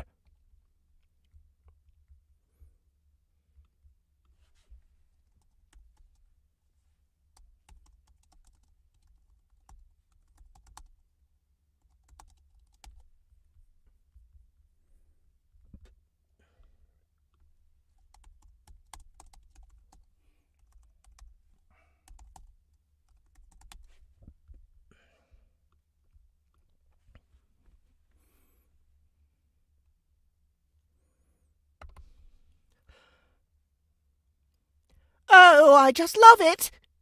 Wow. Carl, it sounds like I'm talking through a fan. Oh, look, I can make my voice even louder. Even louder. Mongo screeched. I looked up at the ceiling. Yeah. Thanks, I said. To Donut, I added, let's keep that as a secret weapon. Yes, I suppose you're right, Donut said. The headset, thankfully, disappeared into her inventory.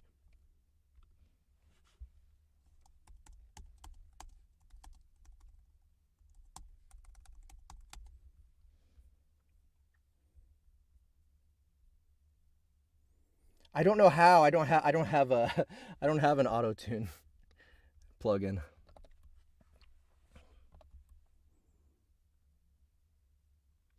I'll keep it in my hot list, and I can add it when I need a little extra oomph. Or when you're not paying attention to me properly. Or when you're not paying attention to me.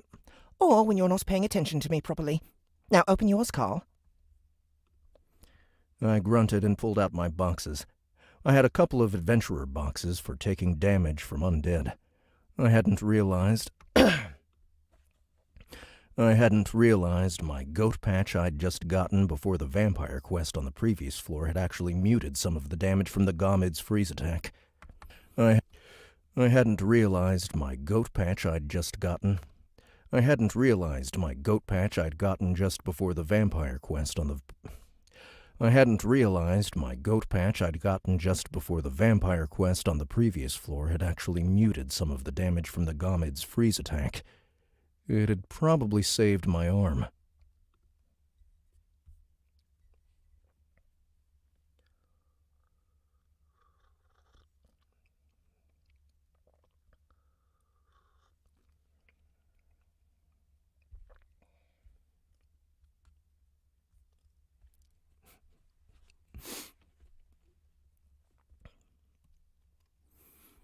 There wasn't anything good in any of the first boxes. I got the same tube of mace. Then came the fan box. It cracked and whirred with the usual amount of gusto. Sparkles and a puff of smoke appeared. Pop. I said, looking at the coupon. I picked it up. It was a small clip of paper that looked as if it had been poorly cut out of a newspaper. It featured a cartoon of a topless orc woman on her stomach atop a table. The word, "Relax," was written on the top. I examined it. Massage coupon. Has work been getting you down? Feeling stressed? Do you and your girlfriends need a break? This coupon entitles you, plus one companion, a free, relaxing 1-hour massage at either the Penis Parade or the Penis Palace backroom A free, relaxing 1-hour massage at either the Penis Parade or the Penis Palace backroom relaxation spa in the Desperado Club. Includes optional aromatherapy and chemical peel. Extras and tip not included. Not redeemable. Extras and tip not included. Not redeemable at Weenie Hut. Not redeemable at Weenie Hut. Extras and tip not included. Not redeemable at Weenie Hut.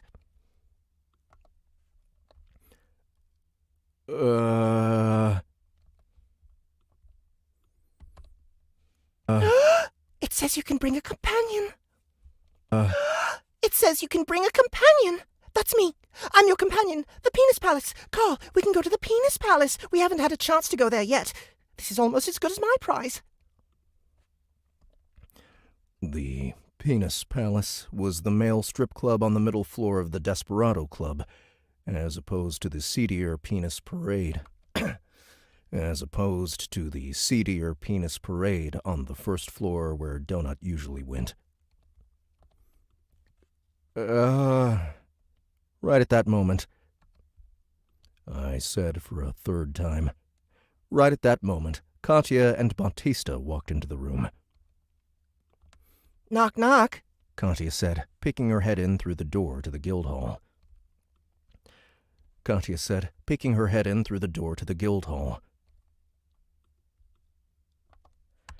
Hi, Katya. No, wait. Let me do that again. Hi, Katya. No, wait. Let me do that again. Hi, Katya. No, wait. Let me do that again. The headset popped onto her head.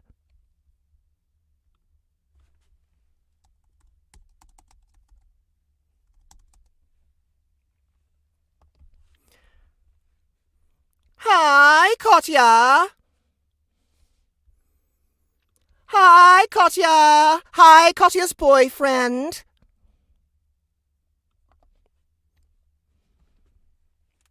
She repeated. Her voice boomed electronically. Look at my prize! And I think the posse voted on Carl's prize, too.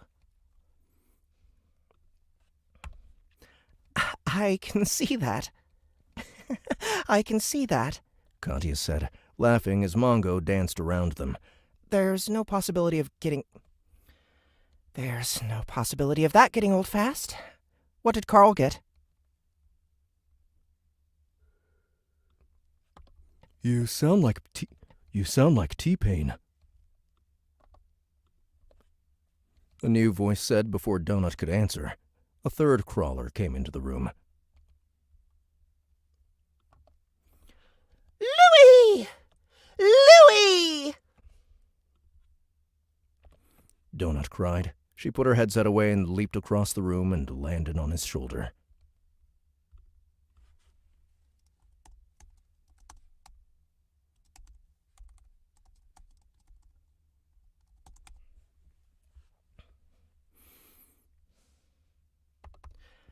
Louis, how are you? I'm okay. I'm doing better, he said. He reached up and gave her an awkward pat. We're in Iceland. I know, I heard. Is it cold and covered in ice? Is it cold and covered in ice? Yeah, actually it is. I always heard they named Iceland and Greenland backward to make people want to go to the wrong place, but we're in Reykjavik and it's very snowy and icy. It's pretty, though. It is Christmas time. I wanted to go to Ibiza, but Carl insisted on Cuba. Is it Ibiza or Ibiza?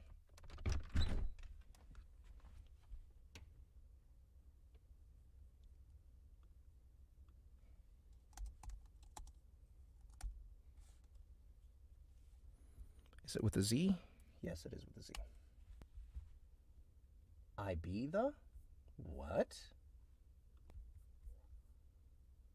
Ibiza. Ibiza?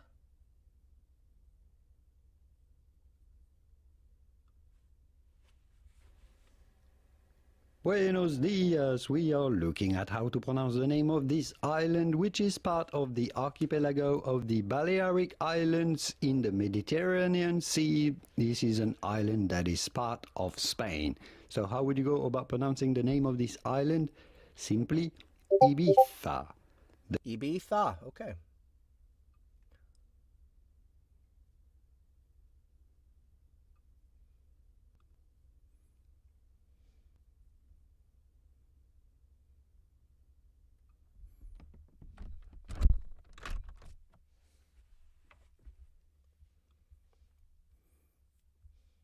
On Cuba. I wanted to go to Ibiza. Wait, hold on one more time. Ibiza or Ibiza? Spain. So how would you go about pronouncing the name of this island? Simply Ibiza. Ibiza.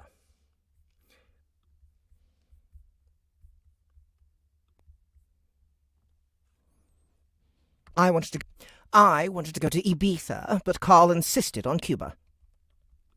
I did not. I did not, I said, putting my massage coupon away. Putting my massage coupon away. You picked the wrong place. You picked the wrong place. I bet it's nice outside, Louis said. He was acting normal, but I could sense it there, hidden in the back of his voice. There was a hollowness that wasn't there before, just like There was a hollowness that wasn't there before, like just a little bit of life had been drained out of him. Faraz had been his best friend. Oh, it's okay. There are disgusting street dogs over... Oh, it's okay. There are disgusting street dogs everywhere, but I suppose the weather's not too bad for December. How's Brittany doing? Is her face still all... you know? Her face hasn't healed, Louis said, whispering, but she's been going out there on her own. She's rising in levels really fast all of a sudden. Last floor she didn't want to fight at all, but now she's working really hard. Katya was looking down at all the wrappers on the floor. The cleaner bot still zipped around, picking them up. Well, I hope she feels better soon. And I hope she's not on the path to be... And I hope she's not on the path to becoming a... And I hope she's not on the path to being a supervillain. Mongo really likes her. Louis nodded. Yeah, it's been hard. Langley and all those other car salesman guys and Gwen and Faraz, almost everyone who was in the bubble.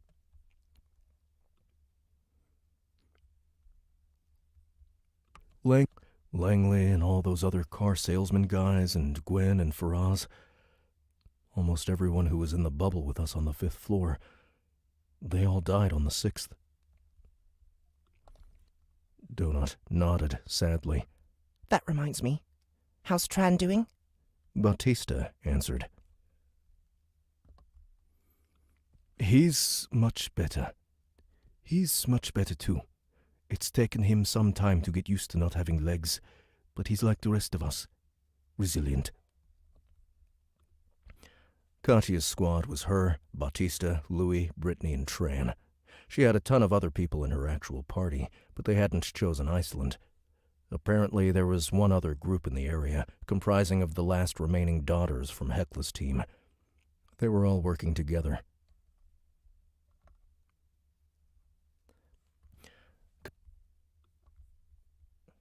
We've been trying to get everyone together at least once a day to eat. We've been trying to get everyone together at least once a day to all eat. We've been trying to get everyone together at least once a day to all eat together, Katya said. You should try the tea Bautista makes. Louis added, It's really good. Louis added, It's really good. It is good.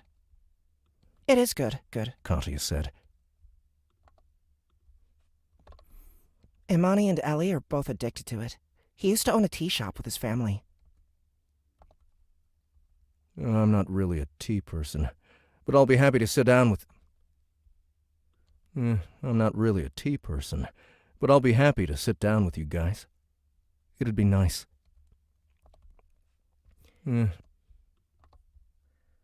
He only eats sausage and egg breakfast sandwiches. He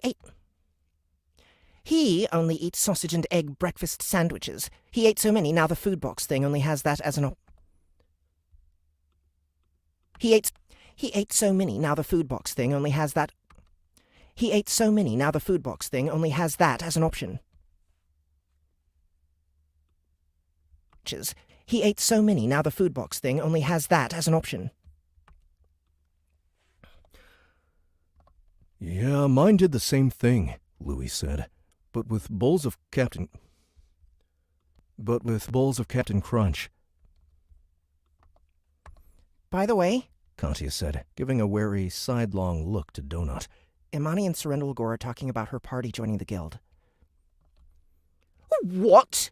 Is that a joke? Absolutely not. We can't just let any riffraff off the street in. She's a cheater and an experience hog, and that disgusting meatball pet of hers wants to eat Mongo. Mongo screeched in agreement.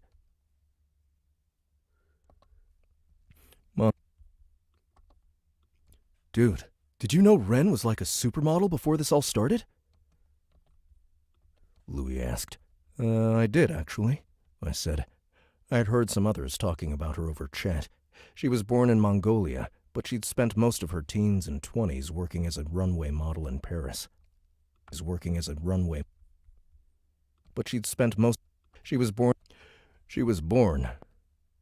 born in Mongolia, but she'd spent most of her teens and 20s working as a runway model in Paris. She'd been badly injured by a jealous ex-boyfriend and had recently returned to Mongolia before the collapse. Apparently, it had been news in the modeling world. I'd never heard of her, but she was the biggest thing we had to an actual pre-collapse celebrity in the dungeon. In fact, someone made the mistake of pointing out where Donut could see. I'd had to talk Donut out of angrily listing all of her purple ribbons in chat. Donut said, continuing to bristle. If she was a supermodel, then why did she turn into a dog? I don't know, Louis said, but she has a necklace with a paw print on it. Maybe she really likes dogs. Anyway, Katya said. It's not set in stone. There's a few other guilds who want her team, so... There's a few other guilds who want her team, so we'll see. But Imani was thinking we should vote from now on if we're going to let other teams in.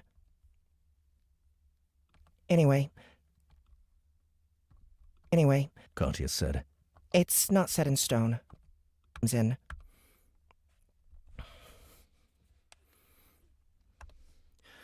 Well, Carl, Mongo, Bomo, Mordecai, and I all vote no.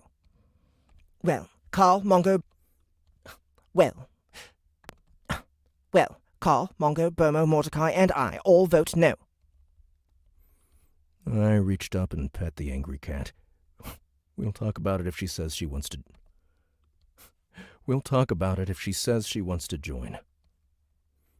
We'll talk about it if she says she wants to join.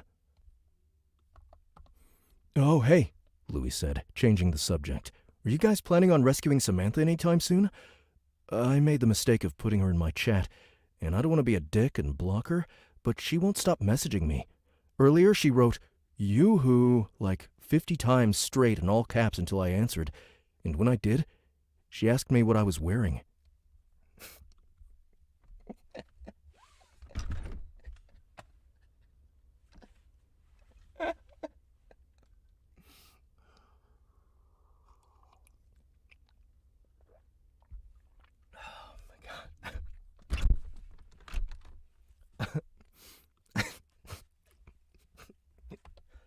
What I was wearing.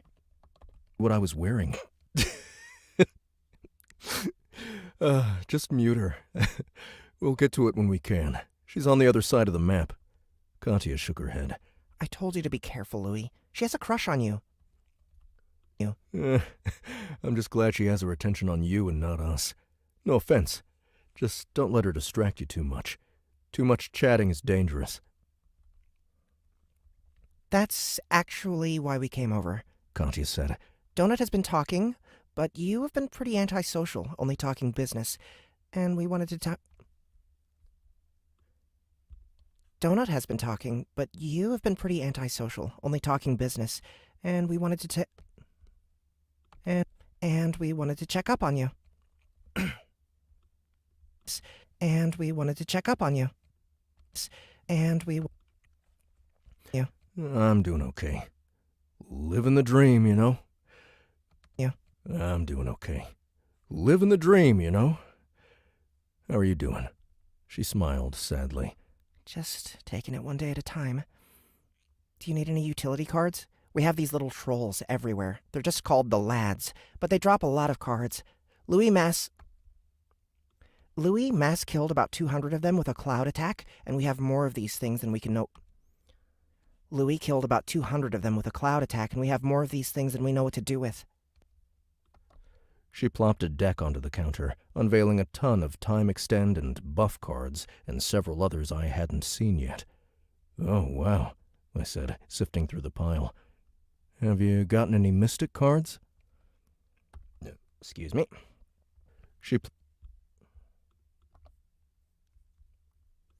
No mystic, no snares, and only a couple specials. We have a lot of cards, but our main deck is still pretty thin. We're going totem hunting in a few hours. Do you know how the mystic cards work? Excuse me. It's kind of a pain because they have to stay in your hand, taking up a... It's kind of a pain because they have to stay in your hand, taking up a slot. Anywhere. Here. Anyway, here. Take 2 of these. They're consumable, so be careful. She pushed forward a pair of flea cards. I grabbed another stout card and 2 additional utility cards I hadn't seen before. One called Blue Stuff, which increased the totem supply of mana points, and another called Greased Lightning, which increased a mob's speed by 25%. If we added that to Geraldo, he would be ridiculously fast. Thanks, I said. Katya gathered her cards back up. Be careful putting too many of these utility cards in your deck until you get more totems. Be careful putting too many of these utility cards in your deck until you get more totems. Li Na has a mystic card that decreases draw time from 10 seconds down to 5, so we should all be on the lookout for that one. Zev. Sorry to interrupt, but you guys are going on in a few minutes. Louis also has a show he needs to prepare for in an hour. Oh, pooh. We have to go on a show, and you just got here. I'm doing a show too, Louis said. It's just me and Brittany, but we're going on Dungeon Sidekicks. Oh, I heard about that one. We're going on a documentary or something. We're going on a documentary or something equally highbrow, but we'll be talking about television. We're going on a documentary or something... We're going on a documentary or something equally highbrow, but we'll be talking about television shows. That sounds way better than mine. Katya went on mine once, and they made her sing... Louis said. Louis said. Katya went on mine once, and they made her sing karaoke. Katya went on mine once, and they made her sing karaoke. I'm a terrible singer. Katya went on mine. I haven't yet been invited on a program as a musical guest, but I suspect it's only a matter of time. I wonder if the galaxy has something like Eurovision, where people from different planets compete and sing. That would be delightful. That would be delightful. Sing. That would be delightful. She turned to regard Bomo, who continued to play on the GameCube. Bomo, be a darling and brush me out. I have a program to go on. We said our goodbyes while Bomo brushed her. The cretin did it happily, but he wasn't nearly as enthusiastic about it as the sledge had been. Carl, Donut said as we prepared. what do you think is going to happen this time? Something crazy always happens when we go on shows. The last time, I didn't even get to go, but you made Vra's mother really mad at you. Hopefully, nothing too interesting.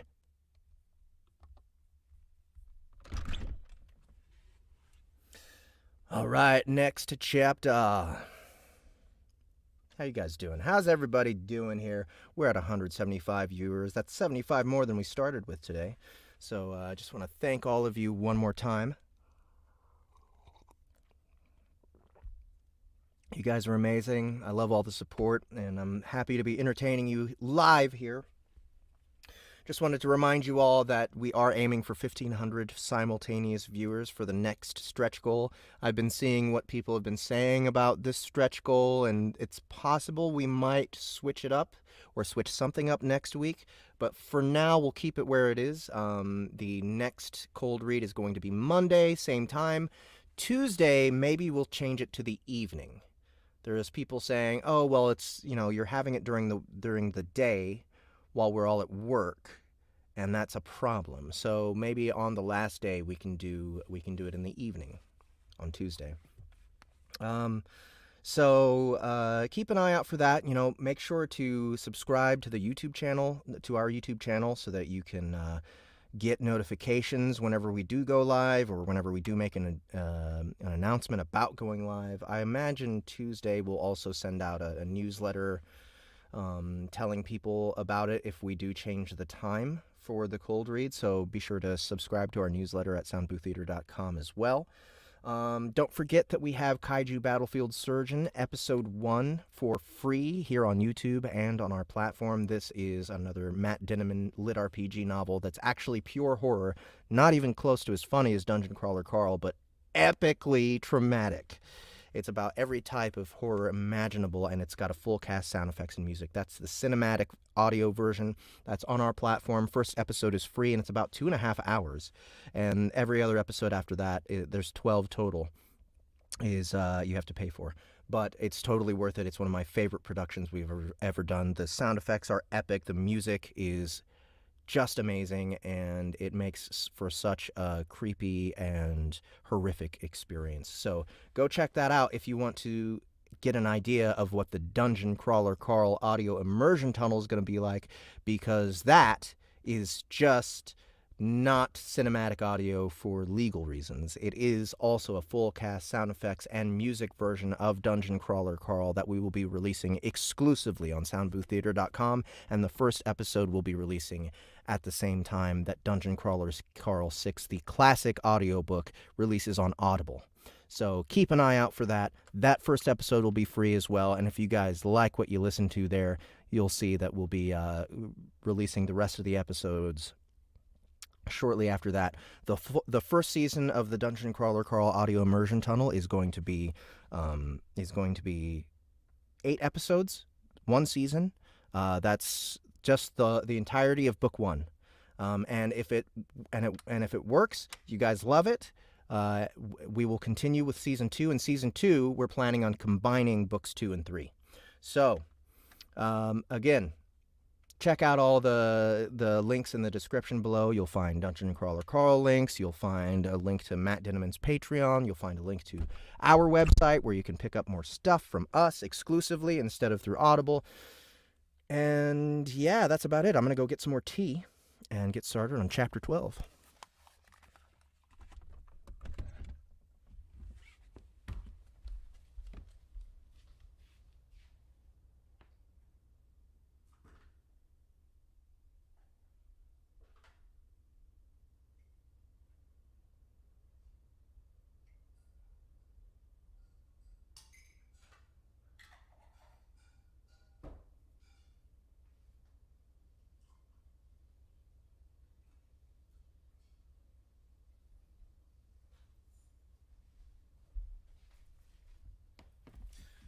And someone in the chat I noticed asked what kind of tea I'm drinking right now. Actually, I think this is a bit old. I got this a while back when I was hanging out at some con with Matt Dinneman. This might have been near the end of 2021. I can't remember. But this is called Smut Tea. It's from the FridayTea.com website. I met these people at the con. They were Dungeon Crawler Carl fans, and they were very happy to sell this to me. So it's very interesting, and it's sparkly. It's very tasty. I like it. I recommend it. It is a bit expensive, but it's a unique blend, so worth.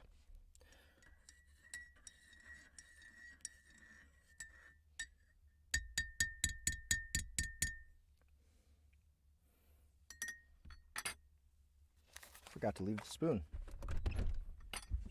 I'll get some more water.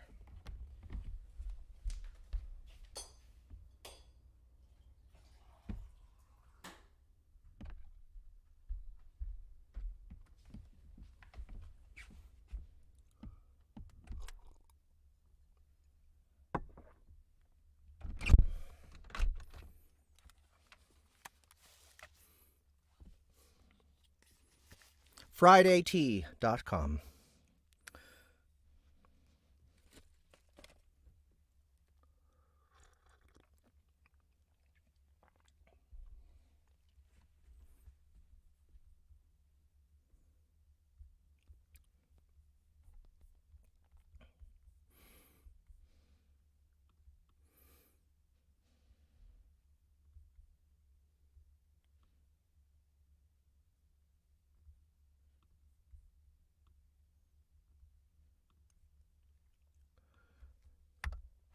Excuse me.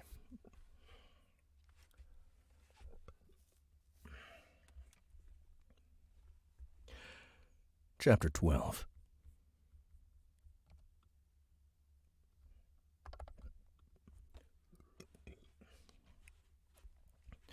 We, once again, transferred to the space station before being zapped down to the underwater production trailer. The trip into space was especially brief. The two gnolls were already dropping into the room when we appeared.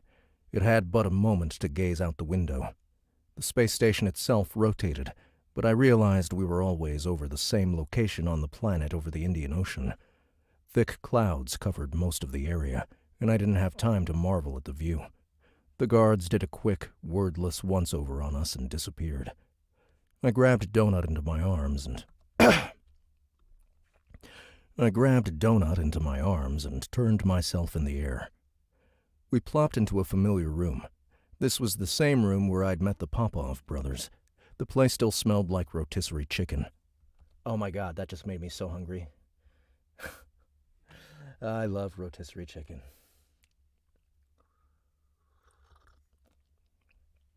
That is a bass guitar in the background.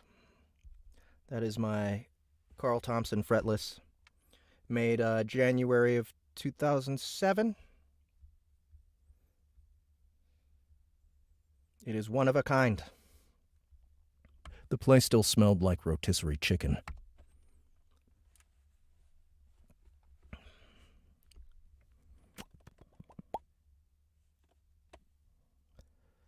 Where'd it go? Where is the damn rotisserie chicken? A deck of regular playing cards remained sitting on the counter where the Popovs had left it. There were two others already here. Zev sat on the couch, looking both tired and worried. And standing in the corner on two cloven hooves was a massive, hairy goat creature with a line of red, bug-like eyes down its evil face. A caprid from the Plenty. This thing was about twice as tall as Prepotente. He was even taller than the only other full-grown caprid I'd seen, the goat from the presentation of my new sponsor. And that dude had been terrifying. This guy was worse. He went all the way to the ceiling. A creature straight from a nightmare. Zev had warned us a liaison would be attending the show, and here he was. Zev had warned us a liaison would be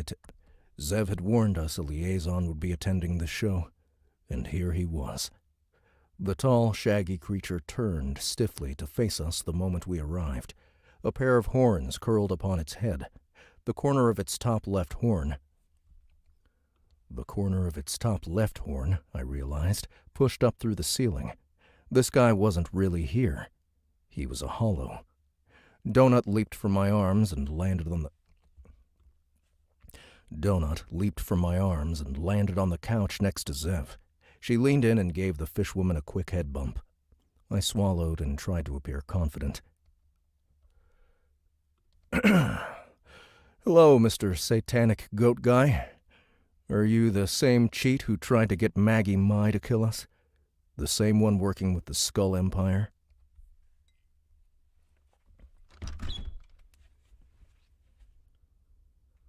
Carl Thompson.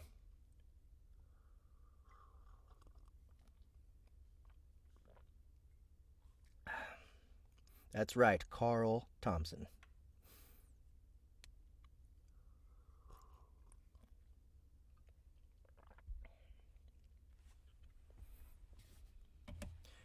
Ate chicken, normal chicken. I hate normal chicken. Normal chicken is the worst.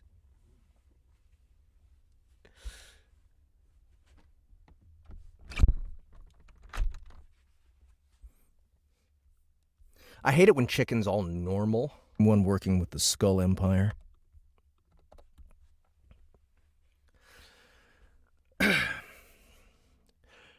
The creature leaned in and paused, not saying anything. He moved oddly, like he couldn't turn his neck, which was astoundingly unnerving. A full 5 seconds passed. I was transfixed by his long, obsidian and wavy hair. Unlike Prepotente, whose wire hair felt very much like that of a regular goat, this guy's coat appeared to be silky smooth. Yet at the same time, it was so black and bottomless that I imagined if I reached into his fur, my hand would come back oily. Or covered with spiders. The goat suddenly bleated, long and hard, his voice deep and filled with bass. It vibrated the walls. You guys want to hear that, don't you? The goat suddenly bleated.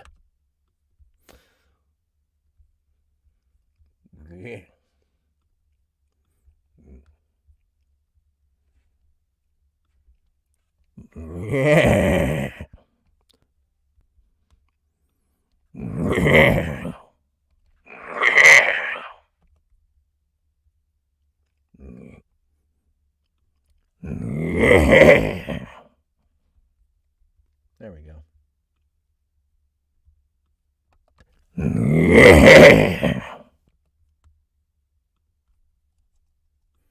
I think I'll drop the pitch of it a little.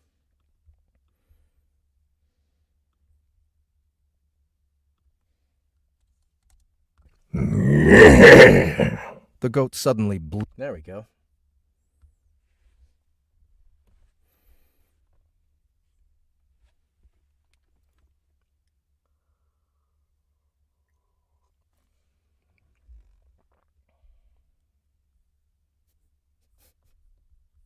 How about a backwards Prepotente scream?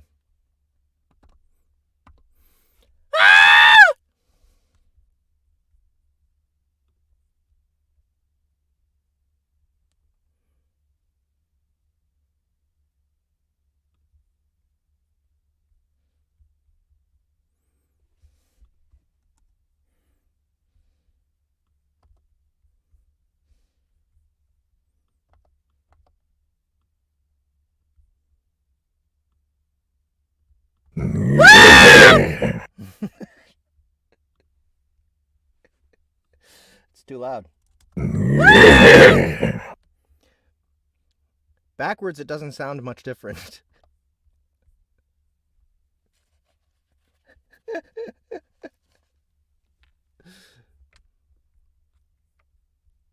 The goat suddenly bleated, long and hard, his voice deep and filled with big. All right, so one more time. I think he said long, so. There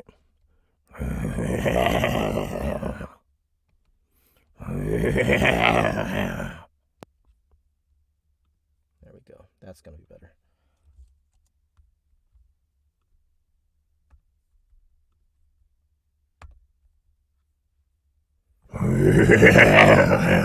The goat suddenly bleated, long and hard.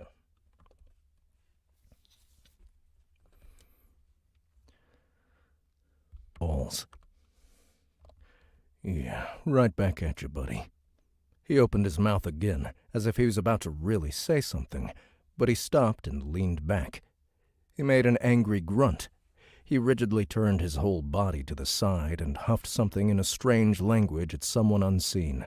The words sounded like something a goat straight out of hell would say, like Latin played backward and in slow motion. A new figure suddenly popped into the small room. This was also a hollow, half obscured by a cloud of smoke. He was rapidly pulling a tie-on around his neck as he zapped, coughing into place. He was rapidly pulling a tie-on around his neck as he zapped, coughing into place.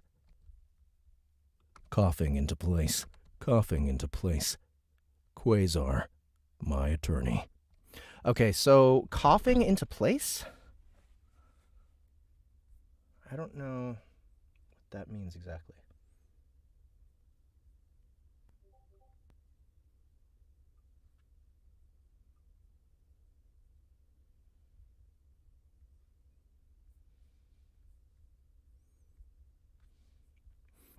I also kind of want to do the...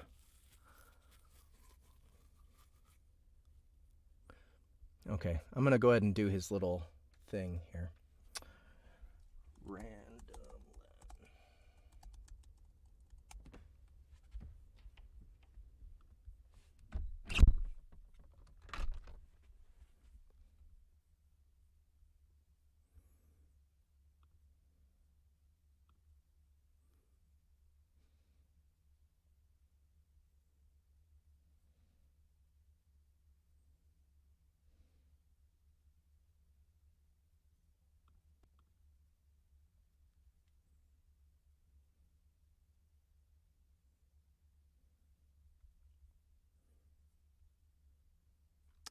Damn it.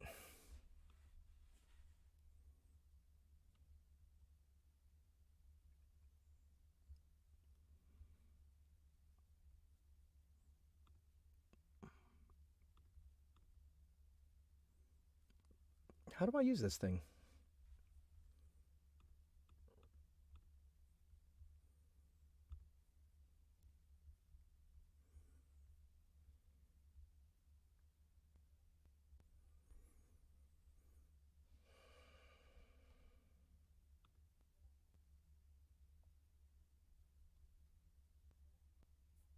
Here we go.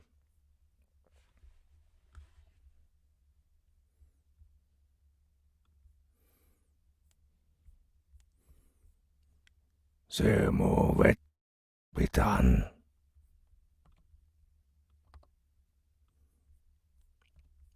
Se muovet, korampitan.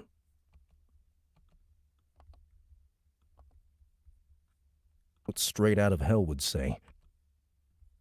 Language at someone unseen. Angry grunt. He rigidly turned his whole body.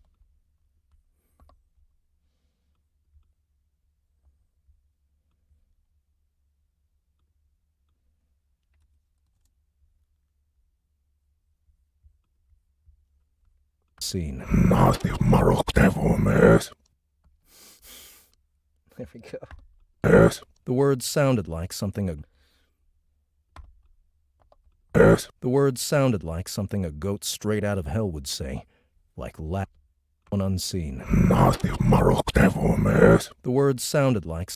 Yeah, I need more space there. One unseen. The The words sound... Okay. My attorney.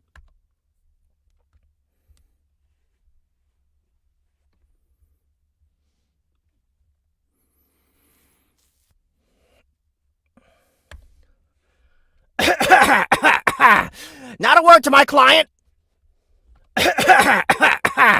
Not a word to my client! Quasar shouted at the goat. He looked at me. Holy tits, you need to tell me when you're going to be in the presence of one of these shit tarts, for fuck's sake! You're lucky I wasn't at the Tugaporium or something.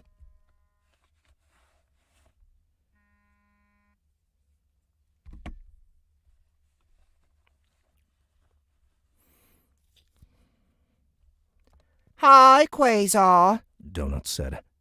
I fought the urge to cough, even though his vape smoke wasn't really in the room. It suddenly felt very crowded in here. I didn't realize this was something you'd want to be involved in, and I figured you knew I'd be here. This program has been on the books for a few days.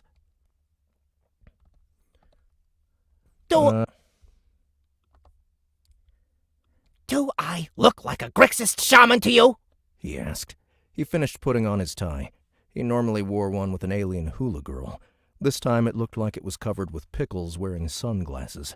He took a hit off his vape and then pointed an accusatory pointed an accusatory finger at Zev. And then pointed an accusatory...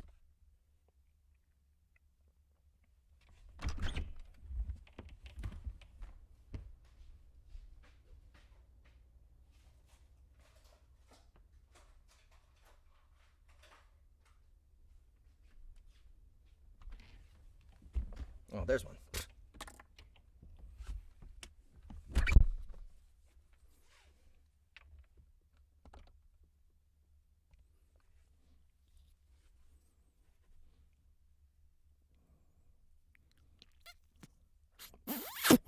Your outreach associate is supposed to let me know of any planned meetings with liaison so I can prepare.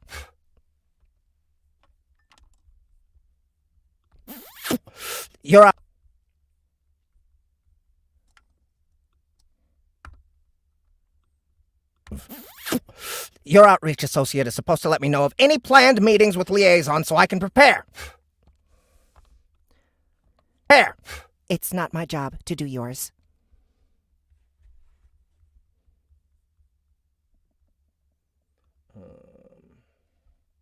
She's supposed to actually be in the speaker, I think. It's not my job to do yours. Zev said evenly. Save it, fish sticks. I should have been informed ahead of time. You're lucky our contract allows me to appear in case of an emergency. Zev grumbled and sprayed water over the couch. Zev grumbled and sprayed out water over the couch. The goat guy turned to Quasar and said something in that same weird demonic language. The pickles on Quasar's tie started spinning in circles on their own. Donut couldn't keep her eyes off of them. Quasar lifted up his hands in a what-the-hell-was-that motion.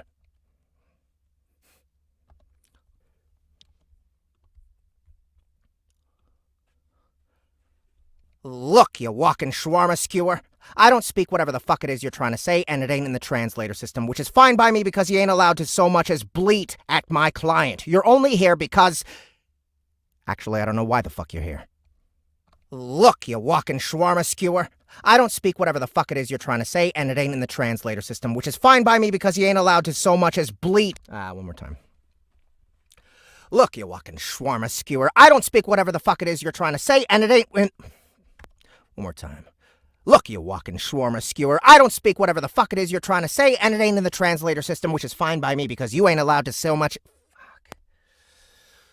Look, you walking shawarma skewer. I don't speak whatever the fuck it is you're trying to say, and it ain't in the translator system, which is fine by me because you ain't allowed to so much as bleat at my client. You're only here because...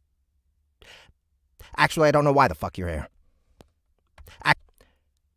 Actually, I don't know why the fuck you're here. Here because... Actually, I don't know why the fuck you're here. He turned to Zev. Why the fuck is he here?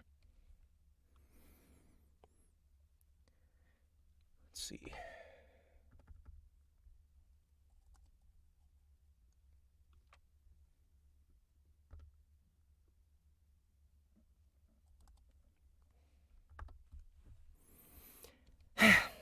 The program they're attending is owned by the Open Intellect Pacifist Network, and as you should know, Valte rules state a liaison needs to be present in any instance... Valte rules state a liaison needs to be present in any instance when a crawler might be alone with a sponsor. No, Valte rule... Tits, Quasar said, sounding surprised. Shadowboxer is owned by those crazy assholes? Really? I gotta tell you, Fish Sticks, I'm more than a little annoyed at the lack of communication, but why is it this guy? We usually work with the Naked Worm. He turned to the goat. What's your name again? Harbinger, right?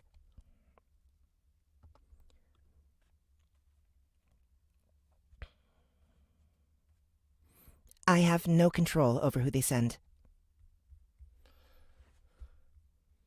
Is this the first time they're in the same,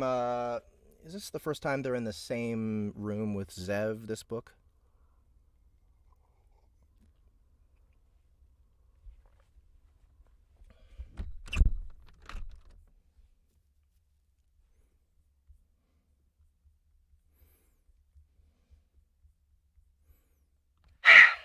The program they're attending is owned by the Open Intellect... Can't remember. Oh well, we'll keep it that way. I'm pretty sure this is the first time they've hung out together in this book. They send. Harbinger? The devil goat's name is Harbinger? Really? Well, considering his history with my client and the princess, I'd say this is improper at best. It's a 3-ring ass casserole at worst. Considering his history with my client and the princess, I'd say this is improper at best. It's a 3-ring ass casserole at worst. Even if he hadn't already been sanctioned for trying to straight up murder my client, he's a caprid, which is another one of Carl's sponsors. It's like hiring an incubus as a guard on a chastity yacht during an elven rut.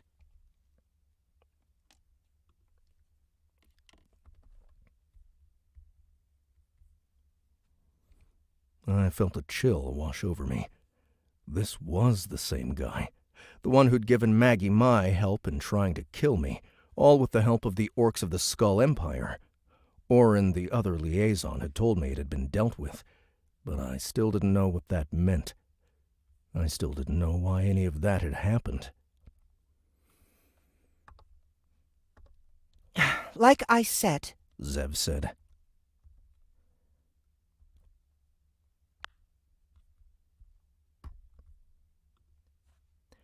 this is something you'll have to take up with the liaison office.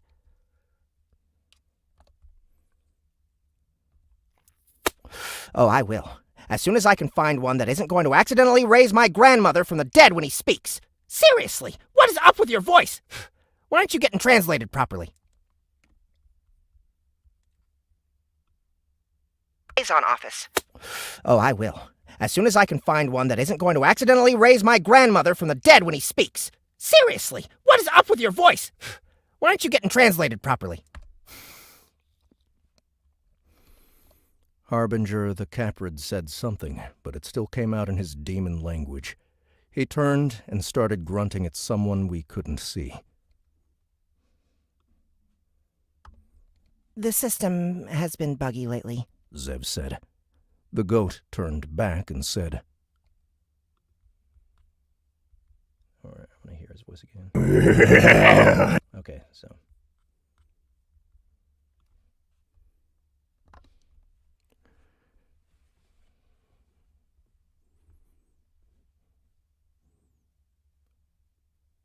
The error has been corrected.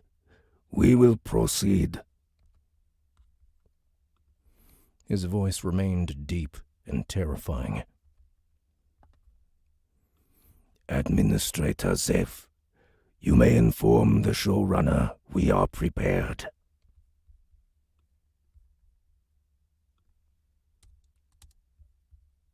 The error has been corrected. We will proceed.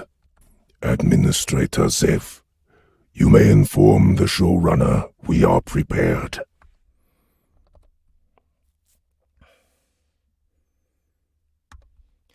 I'm pinging Rosetta right now. Zev said. I went very still. Rosetta? Is that the host? That's a very pretty name.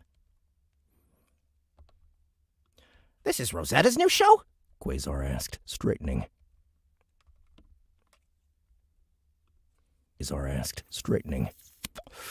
Tits, I had no idea. I need to pay better attention to this stuff. He rubbed a hand along his bald alien head. Carl, how's my hair look? Yes, Zev said, ignoring Quasar. Rosetta Thagra, an Odette wannabe. She's a former crawler and game guide. She's a crest. She looked at me. Actually, she was more like you, Carl, than Odette. She was a big fan of blowing things up. She's only recently been released from her indentureship contract. Her new program, Shadow Boxer, has become quite popular. My heart skipped a beat. No way. I felt the line of red eyes of the liaison bore into me. Oh, one of those, Donut said. A crest was a human race with no eyebrows. They'd been a common hunter type on the previous floor. Donut turned to Quasar and said, You need to straighten your tie if you want to make a better impression. I really like the pattern, though. You need to straighten your tie if you want to make a better impression. I really like the pattern, though.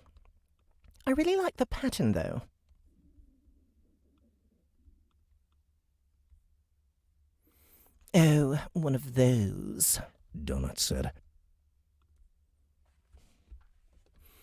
Quasar looked down and picked up the end of the pickle tie. Yeah, this one is pretty great. You know, there's some new ones out there featuring you on the back of your dinosaur. You fire magic missiles. The donut merch is much better than the Carl merch. The donut merch is much better than the Carl merch. The donut merch is much better than the Carl merch.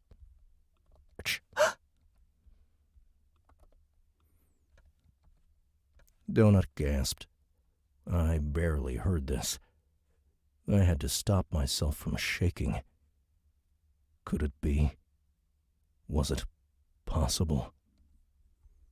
All right, I gotta go look up a voice now. Let's see here. The deeper voices are harder to do.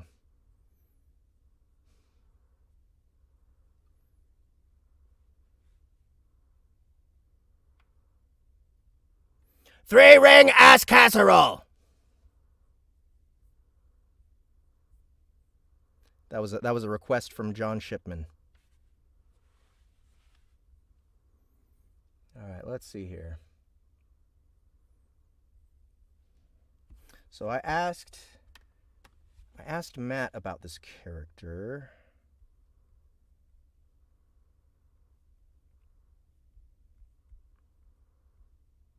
Chapter 33 in Book 5.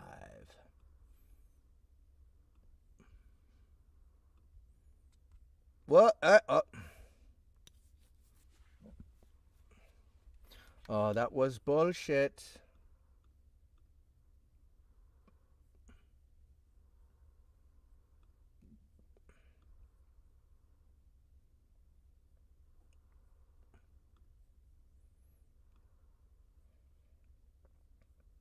Why are you doing this to me? This is my website and it betrays me.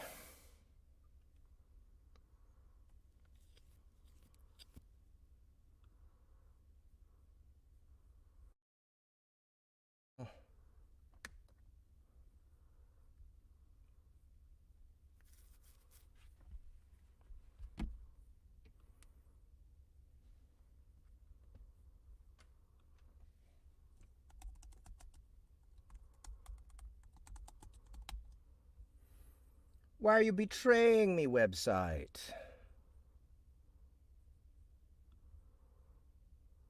Fuck you!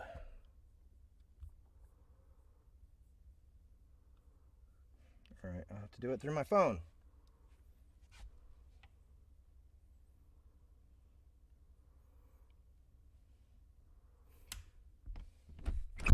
You're tearing me apart!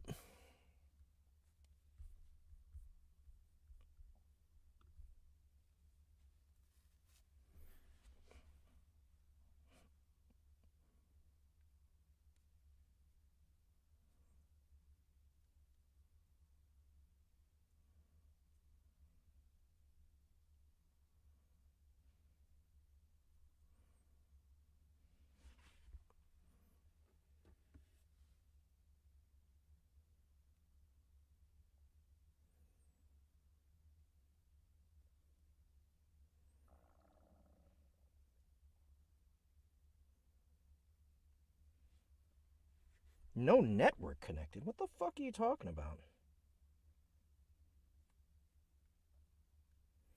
Everything is betraying me. All of my sound booth theater things are betraying me right now.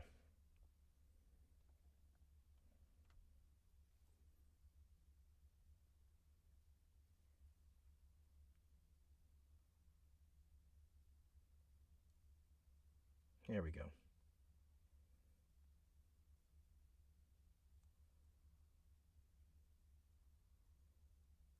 Alright, come on now. What the fuck?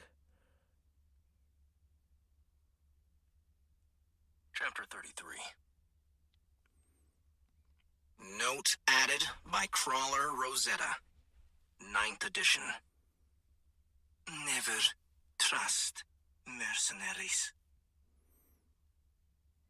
I examined the three creatures all sitting to my Okay. right. I didn't recognize One any of them. sentence.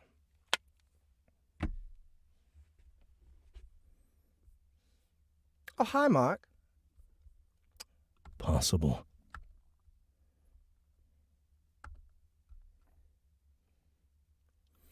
Note added by Crawler Rosetta. 9th edition. How can they do this? Do they not see us? Are we not real to them? We are the same. By the gods old and new, we are the same. Yet they kill us like we are nothing. Comrades, if I ever get out of this, which seems more and more unlikely by the day, I swear upon the moons I will spend the rest of my days making certain this evil is not only eradicated from the stars, but there will be accountability for their crimes. I swear it. I swear it. I swear it.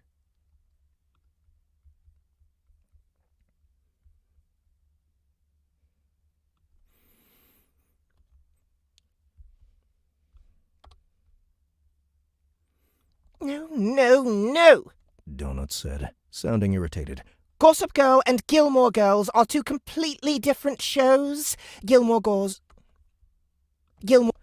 Girls was entirely fantastic, yes, but Gossip Girl is quite simply the pinnacle of television achievement. You can't just lump the two together. It's like, I don't know, serving a Twinkie on the same plate as caviar.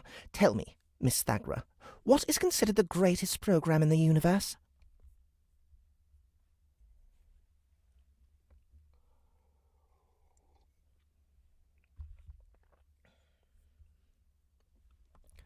Rosetta Thagra shifted uncomfortably in her chair. The human-like woman was pale, pretty, and appeared to be in her early 20s, wearing a professional pantsuit. A strange blob of yellow hair sat atop her otherwise bald head at an angle. It looked like a faded blonde toupee for an aging surfer dude. I couldn't tell if it was her real hair, an actual wig, or if it was supposed to be some sort of hat. The moment I saw her, I immediately started to question whether this was the same person as the author of the 9th edition of the cookbook. She had an almost meek appearance. If Zev hadn't told us she was a former crawler, one just 2 seasons older than Mordecai, I'd never believe it. Zev said she liked explosives. Rosetta from the cookbook had provided dozens of explosive recipes. Rosetta from the cookbook had provided dozens of explosives recipes. It had to be her. Only her voice hinted at her true age. Whatever rejuvenation system this universe used to keep people young,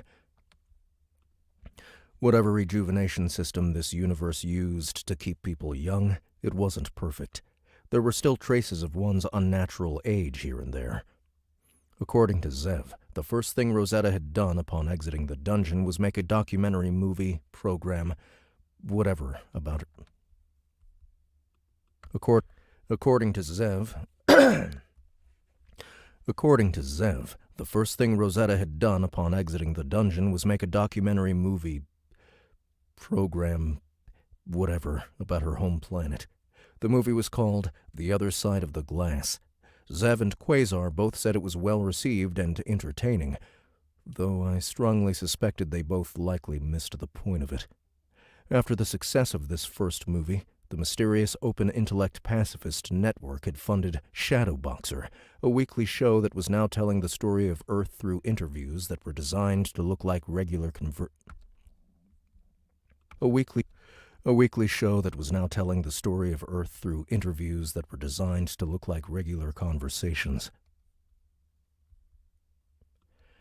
Like Zev had said earlier, it was similar to Earth Beautiful, the other program we'd once gone on. Like Zev had said earlier, it was similar to Earth Beautiful, the other program we'd once gone on, but this one was much more raw.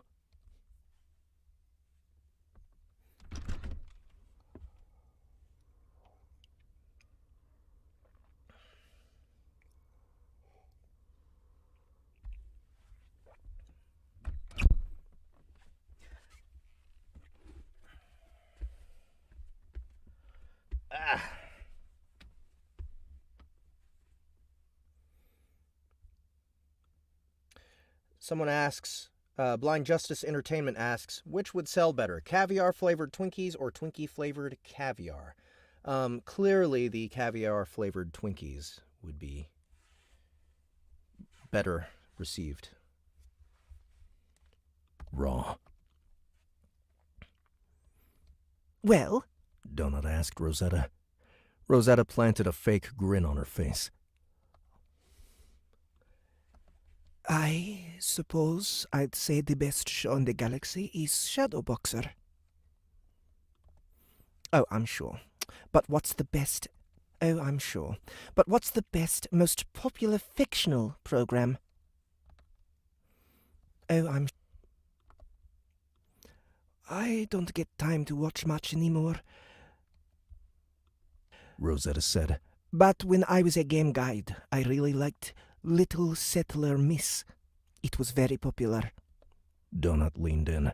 Well, let me tell you, Miss Thagra, Gossip Girl is better. It's not even a question. Rosetta nodded thoughtfully. I know you didn't gain your sapience until you entered the dungeon, but looking back, how do you think watching this program... No! Donut said, interrupting, waving her paw up at the screen, which was showing scenes from the show. These screen caps are all wrong! That first one is from the horrific Acapulco spin-off. That first one is from the horrific Acapulco spin-off. That first one is from the horrific Acapulco spin-off. That's hard to say. Acapulco spin-off. Acapulco spin-off.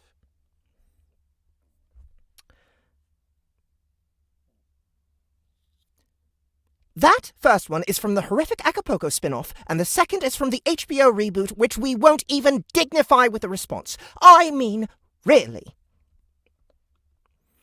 Rosetta took a deep breath. I watched as the former crawler took her right hand and started to rub the side of her thigh. A nervous gesture. Her attention kept darting to Harbinger, who stood in the dark. Who stood in the dark, his eyes glowing. I apologize, Princess. I'll tell you what. After the interview, why don't we hang out for a few minutes, and you can help us choose a few proper screen caps for Windy's tunnels? Negative. Negative.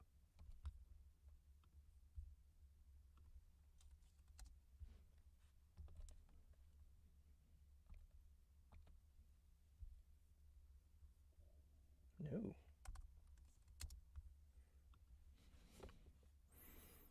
Negative. Harbingers. Negative. Negative. Harbingers said, talking for the first time since the interview started. Rosetta's eyes flashed to me and then back to the Caprid.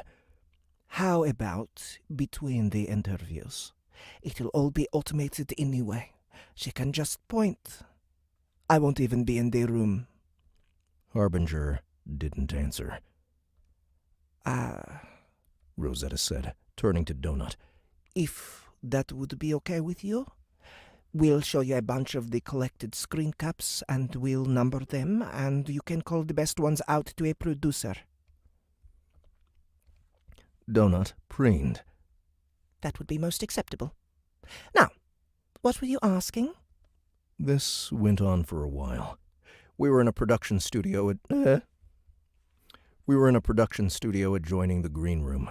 It was the same room where the Popovs and I had done our autograph signing, and where I'd stabbed that reporter guy in the neck with a pen. We each sat in a pair of comfortable chairs while Rosetta sat across from us. The room was dark, with a hot spotlight shining right into my face. We were ringed by floating screens that were showing pictures and videos of a younger Donut winning cat shows and screen caps of the various television programs and movies she was obsessed with. Everything from Misfits of Science to Downton Abbey to Stranger Things, where Donut went on a 5-minute rant about Barb, to, of course, Gossip Girl. Gossip Girl.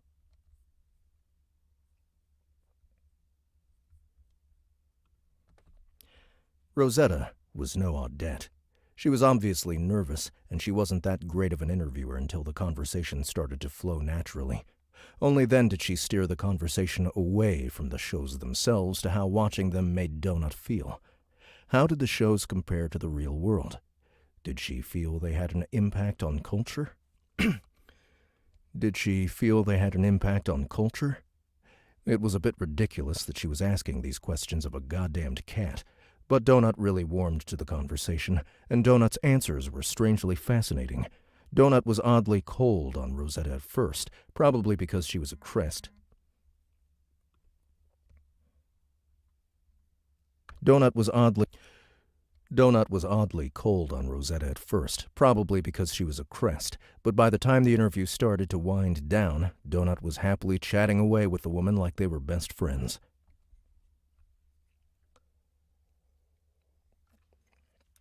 More tea. Be right back.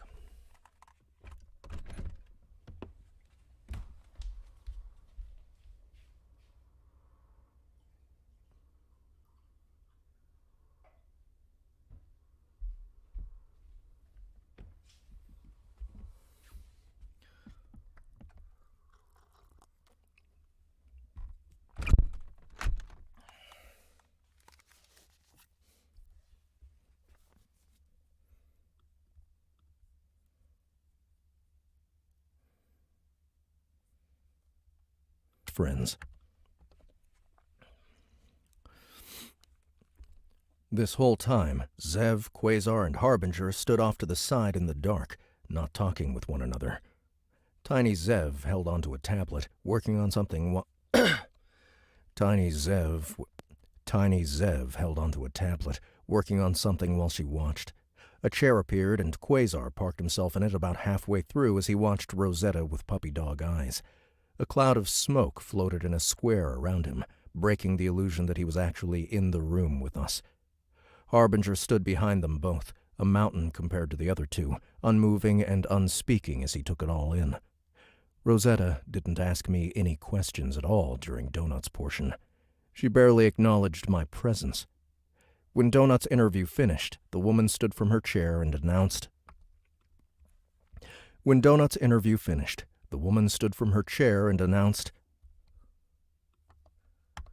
Thank you, Princess. I'm going to change wardrobe for the next segment.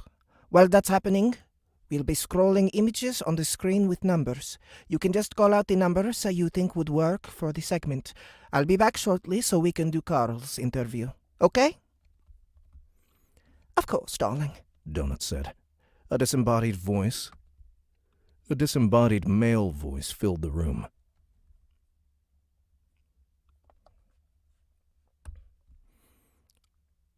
Princess Donut, we'll be showing you scenes from shows on the roundabout.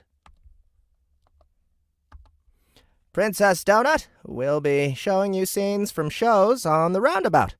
Just call out the numbers. Donut did a little hop in her chair and looked up at the screens. She loved this sort of thing. Not number one. Oh, not number one. Goodness, I don't even know what show that is. Where's the rest of that guy's shirt? That's Miami Vice. The show where the guy had a pet florin on his boat. I only saw a couple of episodes. Yes. Yes. While she watched the screens, Quasar jumped at the opportunity, getting up and leaning in close. Okay, buddy, listen up, He said, talking rapidly. There's only so much I can say, legally that is, with that scary fucker standing over there. I can't answer too many questions, so keep your honey hole closed while I get this out. There's been a lot of movement on the faction wars front. Your team's castle landed right in the middle of Lemig-Sorshin's battlefield. There's only so much I can say, legally that is, with that scary fucker standing over there. I can't answer too many questions, so keep your honey hole closed while I get this out. There's been a lot of movement on the faction wars front. Your team's castle landed right in the middle of the Lemig-Sorshin's battlefield, and it splattered half their army. No, number 6 is Golden Girls. I did like that show, but why was all their furniture wicker? Donut looked over.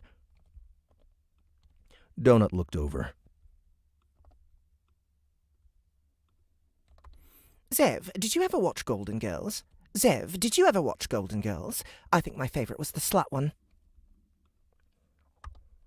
I loved it. Zev said after a moment. Slut one. I loved it.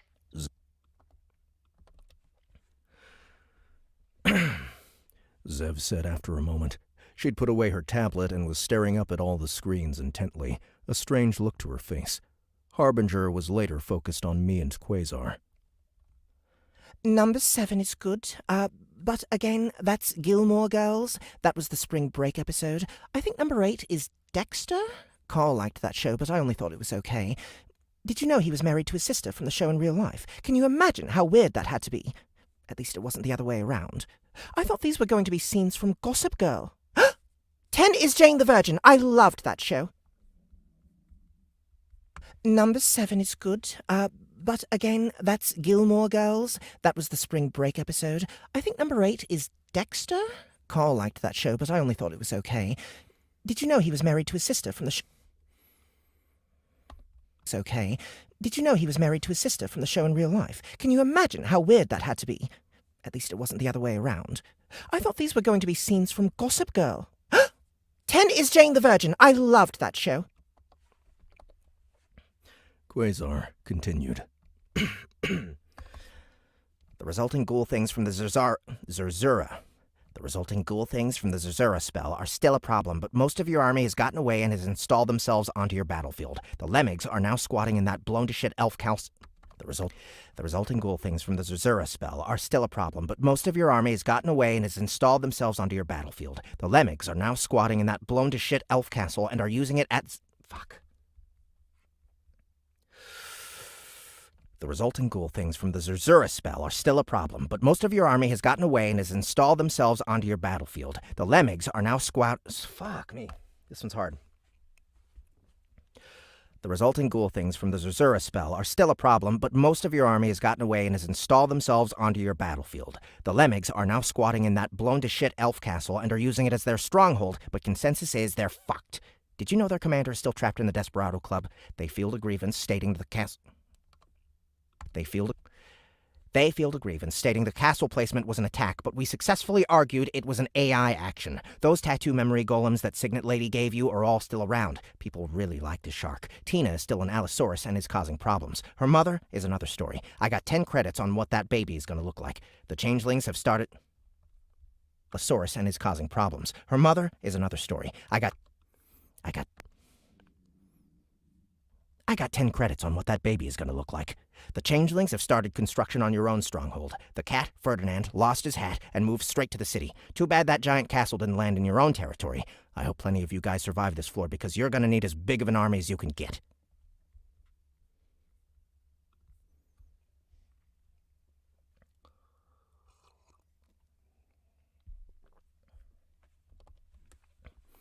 Harbinger made a growling noise.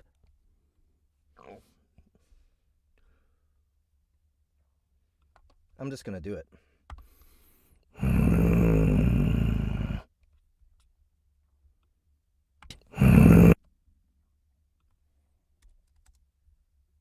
get.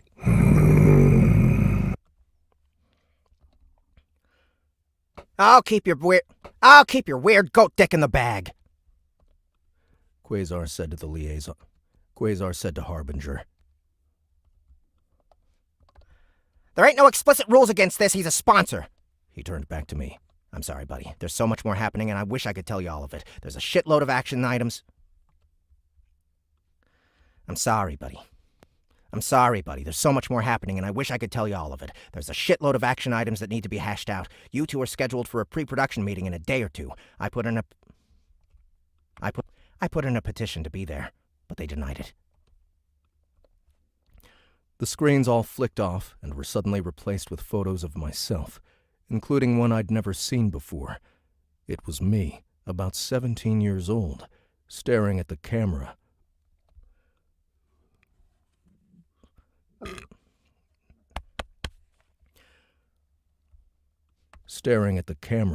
While I carried a baby goat. Carl, look, it's you! You're holding a baby prepotente.